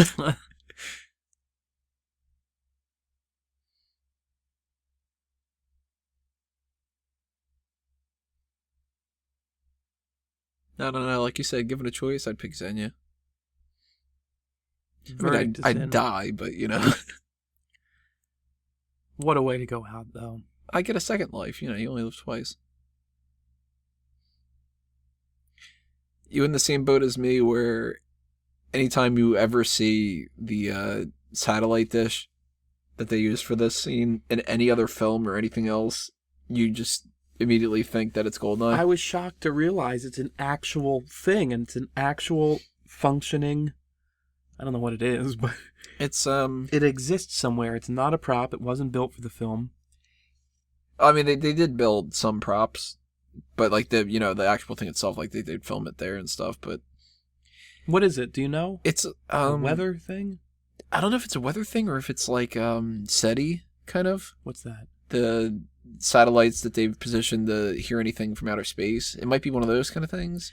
How useless must it be that you have a constant flow of filmmakers coming in to use your multi-million-dollar, satellite technology as a film prop? And it's like, it's weird to look at it as like, we're going to use this as a villain's thing. Like, can we take your satellite and make it seem like a horrible megalomaniac KGB guy wanted to use it? Oh, it's okay. No, we'll blow it up at the end. Yeah, we'll blow it up. Don't worry. The missile there has to be some of the worst missile technology ever. Instead of blowing up, it just goes through the plane. It's basically a 6-foot-long bullet. Hey, it takes them down. I guess it's not that bad, right? Here's our... We never had the caverns level. Doesn't exist. We never had Silo. But here we have our jungle level. Where Natalya is just as much of a pain in the ass in the movie as she is in the fucking game. He's like, we could get one more in. She's having her siesta here in Cuba. Now, what do you think about Bond wearing those kind of clothes? Because, I mean, we had the Tux Bond already. But, like, Connery didn't wear that stuff all that much. Well, he did at times, but... It lets you know that we're getting ready for the action part of the film. He's in military fatigues. Things are going to heat up. Imagine now, you've just been shot down, and what do you think to do? Well, I'll take a nap. They knew where I was. They fixed a missile on my plane. Good as time as any. You can tell that that's not her, too.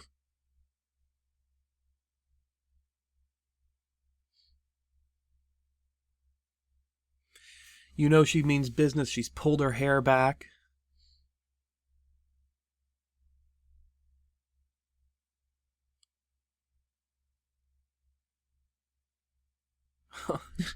I'd like to see a film just about her. What does she do when she's not being paid to kill these people and fuck them?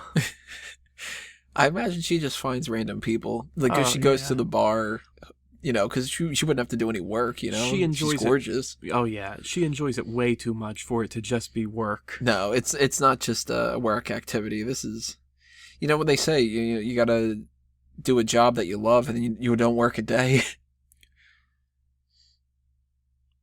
Interesting. Now, did Bond intend to kill her? He attaches her latch, back to the helicopter, shoots at the helicopter, probably thinking it would drive away and take her with it. Yeah. Instead, it squeezes her to death. It strangles her. I do like this line. Like, if he intended to kill her, he's very proud. If he didn't intend to kill her, he's not only gotten over the idea that he killed her, but he also has thought of a quip about it and is very proud of the quip. You should see Bond's Twitter feed after natural disasters. I mean, the guy has no sense of boundaries at all. Like, if they would have kept the Brosnan era going now, I mean, obviously he would have been like a 60-something-year-old Bond, but he would be taking a picture of all of his kills and then posting Instagram shots over and over again. With his puns underneath. Yeah.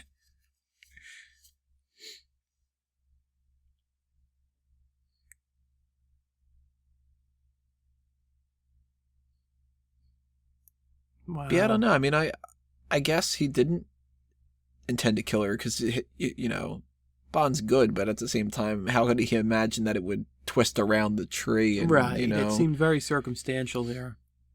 I think it was kind of just like, let's hook you into that, and let's just see what happens, get you the fuck away, kind of a thing. You think it would have been more, a little bit less comedic or whatever if she would have been strangled, if it would have been around her neck? Or you think that maybe would have pushed them past a PG-13 to have a woman get strangled on her? Yeah, it probably would have been a little gratuitous. Yeah, it's some of the films really push the PG-13, but like we've noticed, so much of the action is it's bloodless action. It's not very violent.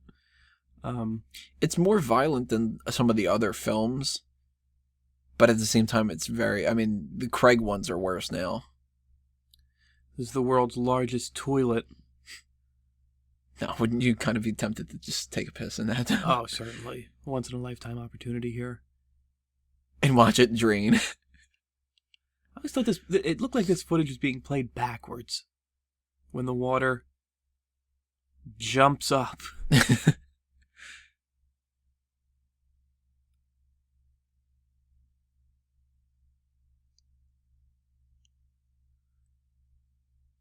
It's pretty clean, though, for being underwater like that. Right. Yeah, right. You got a tiny little bit of sewage.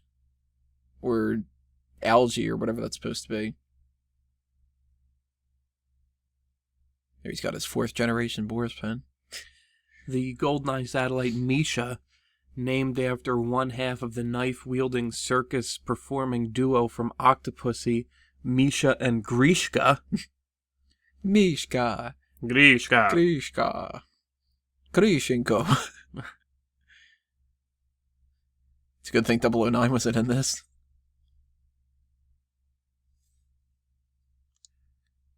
It's turning.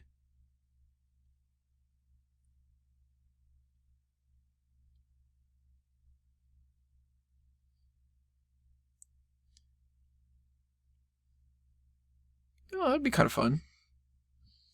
If you don't get, like, that charred... Oh, I think you'd be pretty fucked up. Now, if they pretty serious rug burns. I mean, that's concrete, isn't it? At the same time, though, I mean, it just did have all that water. It could be a slippery slope.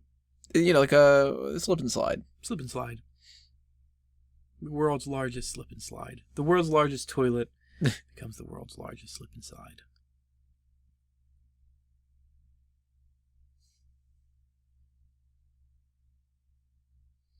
Now, that's something that just a stupid idiosyncrasy of mine. I don't do 3, 2, 1, turn unless I tell somebody ahead of time. All right, we're gonna go 3, 2, 1, turn. Like beginning of this thing when I'm telling you guys you got to sync up your thing. 3, 2, 1, play. They do it differently. Ourumov and Xenia than Trevelyan and Boris. But there's no establishment of like, well, I like to do the 3, 2, 1 turn, and you like the 3, 2 turn or the 3, 2, 1 turn without me saying it, that kind of thing. Right. If it's so important that it needs to be turned on the same thing, you'd think that they would establish it. Has to work it out. I mean, yeah. Do a couple practice turns. All right. The entire evil plan hinges on whether we do the 3, 2, 1 go, the 3, 2 go.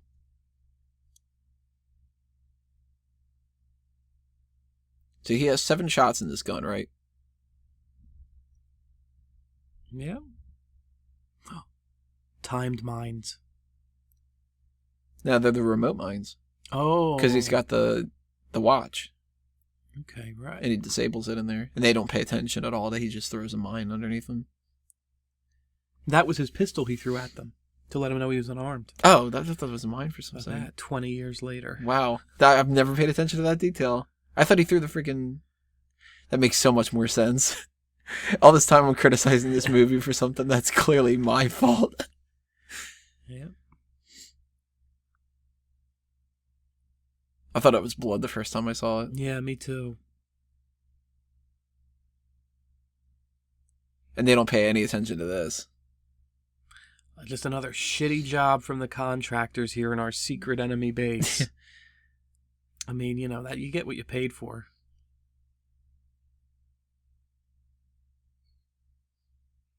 Also, the liquid nitrogen just kept around, just in case we need it.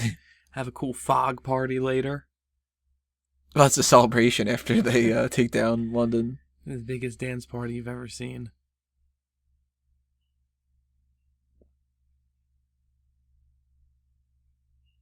We aim to please. The backup theme from this film.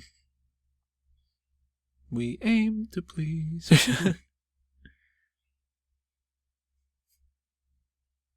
So, you still like that sandwich? How's his foot doing? Does he still like those turkey hoagies there?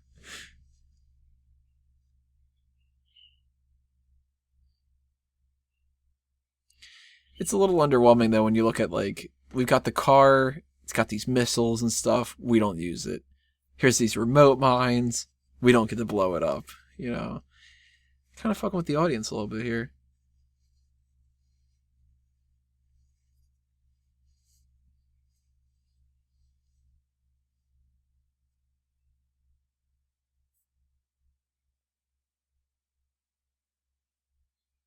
Something we didn't mention, actually. GoldenEye inspired by the name of Ian Fleming's home. This is one of the first Bond movies that actually didn't use a title from a book. They used it from a house instead.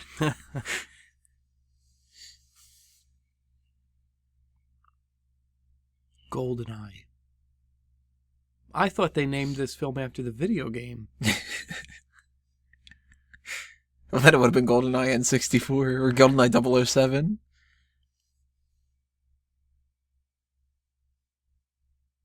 Cell phones, Twitter, Facebook, Snapchat. We haven't quite figured out how to get rid of Periscope yet, but... Right. The teenagers of London will have nothing to occupy their time for several weeks. That's what it would be now, 20 years later.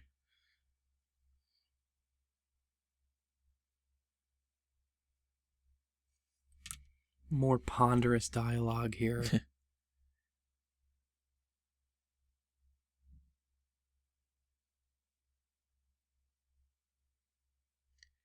Deleted scene after this is when he goes, like Tracy? You remember Tracy, James? We shared everything, I remember. That was one hell of a wedding night there, Tracy. So, they show in Thunderball, they're all, the double O's are sitting around the Look at Boris. He's such a pansy when it comes to this. He goes immediately into the fetal position. And he, like Linus with the blanket, he has to grab a pen, twirl it around, and click it. He's like, I gotta have something to calm me down, you know? You know? You're like Boris with toys and pens. But the thing with Thunderball, where they're showing all the double O's, and they're all sitting around, you can see the person that's sitting next to Bond, who's got to be either 008 or 006. He's got the beard. You think that's supposed to be Trevelyan? Do you think they lined them up in number order? Probably. 008, 006. Now, 008's one of the only ones that you've never seen. I don't know about you. Ooh, sick burn, Boris. That's like the guy on a forum going like, well, you've only been a moderator for a week. I'm, board moderator for a month. She doesn't even have exes.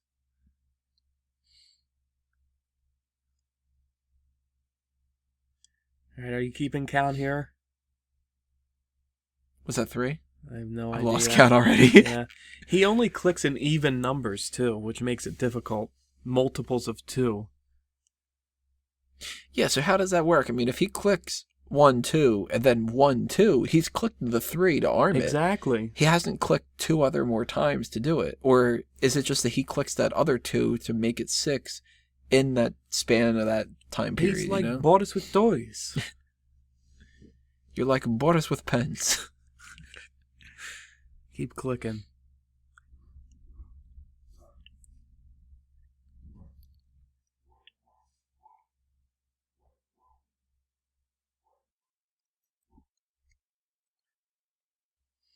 So we're losing track of the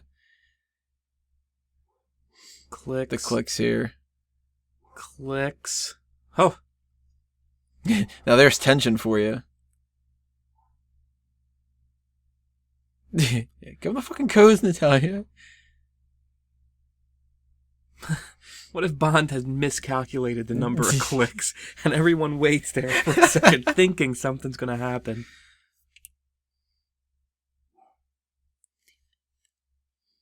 Oh. All the innocent computer programmers that go up in smoke there.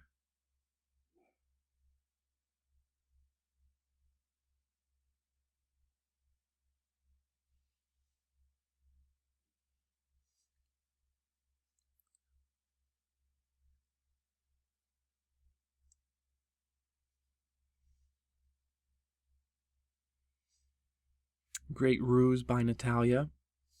Pretends to be dead.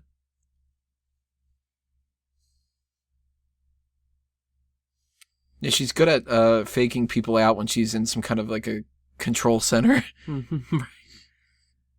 Part of her Everywhere else, training. There's your shot of like women can be action people too. Although I don't think she uses it a single time, other than when she points it at that helicopter pilot.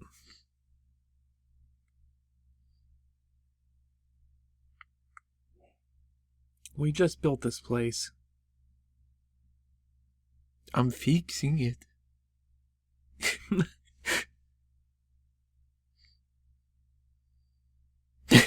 That guy's so forceful with his job.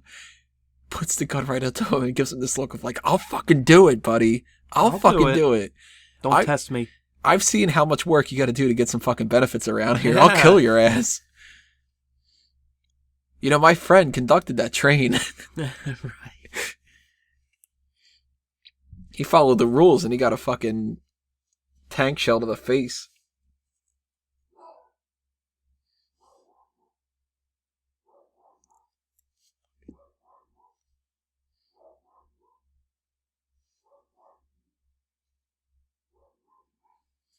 This has to be the most inaccurate weapon in the Bond series.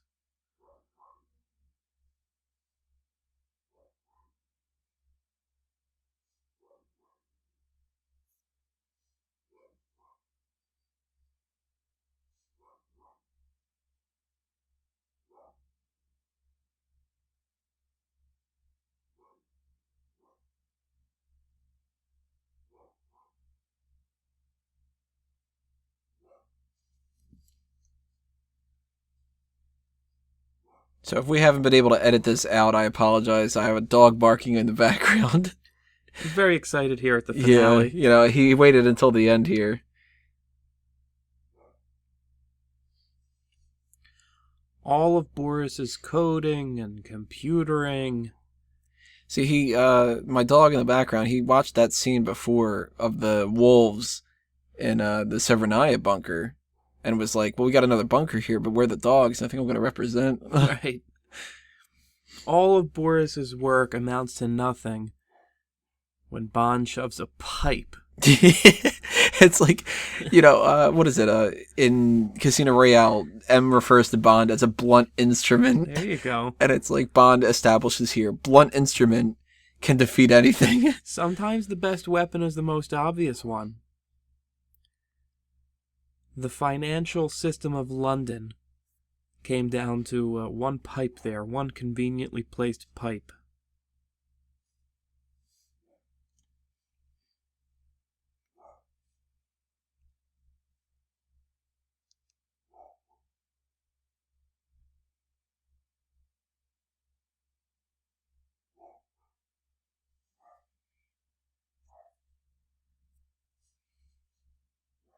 Some good hand-to-hand combat here between Bond and 006.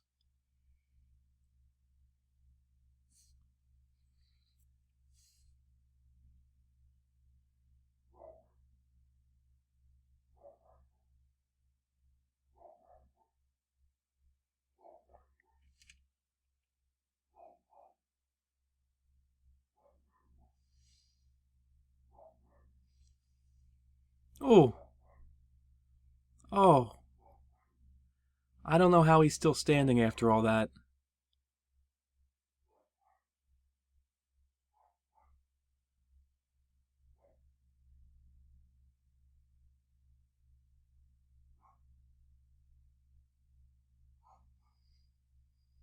It's a good fight, though. I mean, you take, some of the people, you can't take, a Goldfinger and Bond fight. Like, they can't fight with each other. And you can't have Caine and Bond fight, but you get somebody who matches up with them. Different story. And you kind of feel like he can actually lose this one.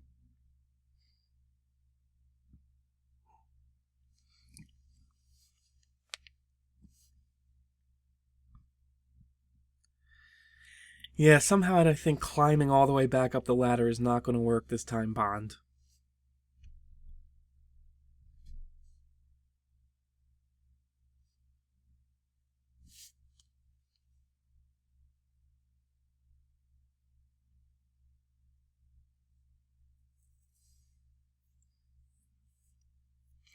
Trevelyan bruised and bloody, but still going. I mean, if a man can take a bullet in the head, what's a fist fight going to do to him? If he can somehow turn a bullet in the head to just a scar on the right side of his cheek, maybe he could take a bloody handprint and turn that into a stomach ache. See, right then, Sean Bean knew what his career would become, and he was smiling at the idea. He's like, I'm not going to die in this movie. You're going to die. Yeah, fuck that shit. Even if I'm Trevelyan, at that point I go, yo, James, can we, move this fight to somewhere else? Yeah, let's call a truce for a minute here. Maybe we can climb down. Let's climb back up real quick. You thirsty at all? He's like, nah, I just had all that water down below. Right. Oh. Now, would you drop him? Yeah, I wouldn't take any chances. I'd actually unlace his boot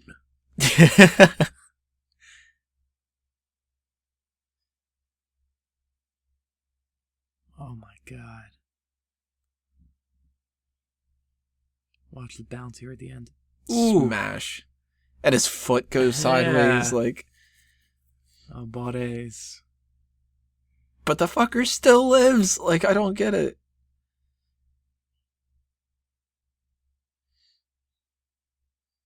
It'd be great if Bond just, like, picked up a gun and shot him from up there. Yeah, I mean, his bones are probably, dust inside of his body after that fall.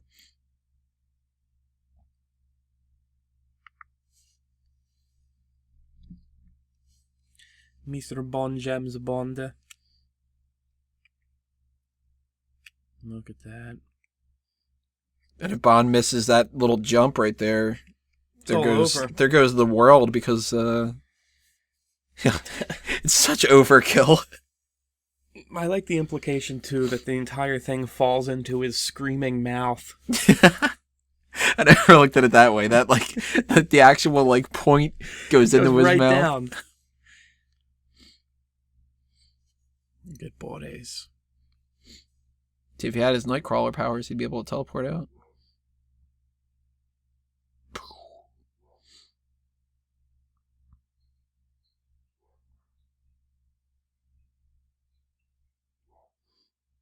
Yeah, there's worse ways to go.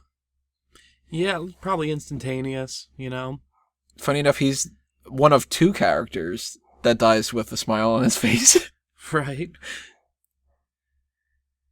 I mean, certainly Boris being frozen is a lot better than falling 100 feet. And having a satellite dish fall into your mouth. Yeah, swallowing an entire satellite dish. Swallowing it. Pierce Brosnan is an aggressive kisser. Have you noticed this? He goes in with a full-on open mouth and starts biting. And he does it in Tomorrow Never Dies, too. He bites. Yeah, he's a biter. Though right then, he just a little smooch on the nose. A little smooch there. I'd be pissed if I was Bond. After all this fucking work, Hey, Jack Wade, the fuck were you up to? I was just rounding up a bunch of troops that, could have helped you out a lot. Oh, I thought you were going to say you'd be pissed that his makeout session got interrupted. Now, if I was Jack Wade, I would have... You would have tried to get in on it? Yeah, stuck around for the show a little bit, see what's happening there. Debriefing each other. Debriefing each other at Guantanamo. Now that sounds like fun, doesn't it? Yeah. There's one place I'd like to make love to a lady. It's at the military. Yeah, the military compound at Guantanamo Bay. That's why they call it Gitmo. He got some earlier. He's gonna Gitmo later.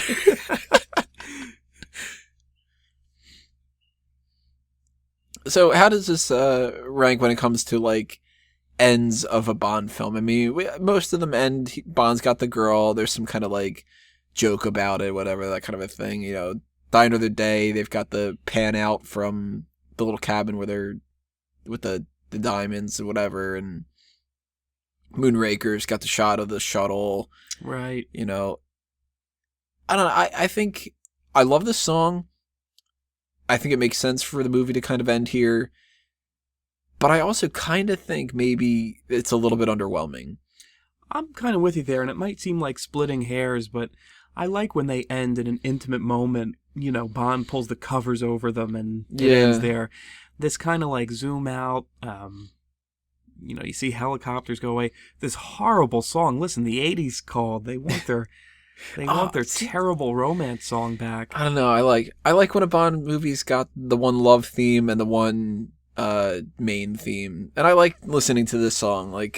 It's just a song that I like. I mean, the location manager named Natalya Smirnova. Huh? Isn't that her name in the film? Close. Natalya Simonova. So that's not a coincidence. They had to have changed it for that. Sean Connor. Yeah, Sean Connor. They had to change Bond for that. But I don't know, see, I kind of like when the movies end with, like, after the scene, if there would have been one more scene where he was doing some kind of, like, I don't know, like, I sort of like when the Bond movies end with, they've gotten out of the whole thick of it, but he's still with the girl. Like, I like the end of The World Is Not Enough, where it's the fireworks, the caviar. Yeah, the celebrating, and the music in that is fantastic, and a great line. I thought, Christmas only came once a year. Whoa. Like, yeah, the first 5 times. Tough lady to please. Yeah, And she's like, well, I gotta be really into it. You gotta set the mood. But look how short the credits were, too. Yeah. Unusual. They go forever now. Oh my gosh.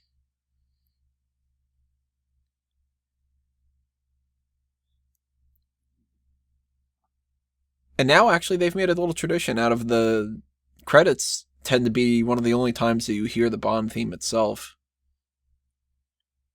They like to kind of jump into it. Rupert Hine. Rupert Hine. Well, there it is, ladies and gentlemen. Yeah, there's what I would say my favorite Bond film. I don't know about you. I think you got It's up there. It's up there. 20 years later, I think it still holds up. I think it definitely holds up.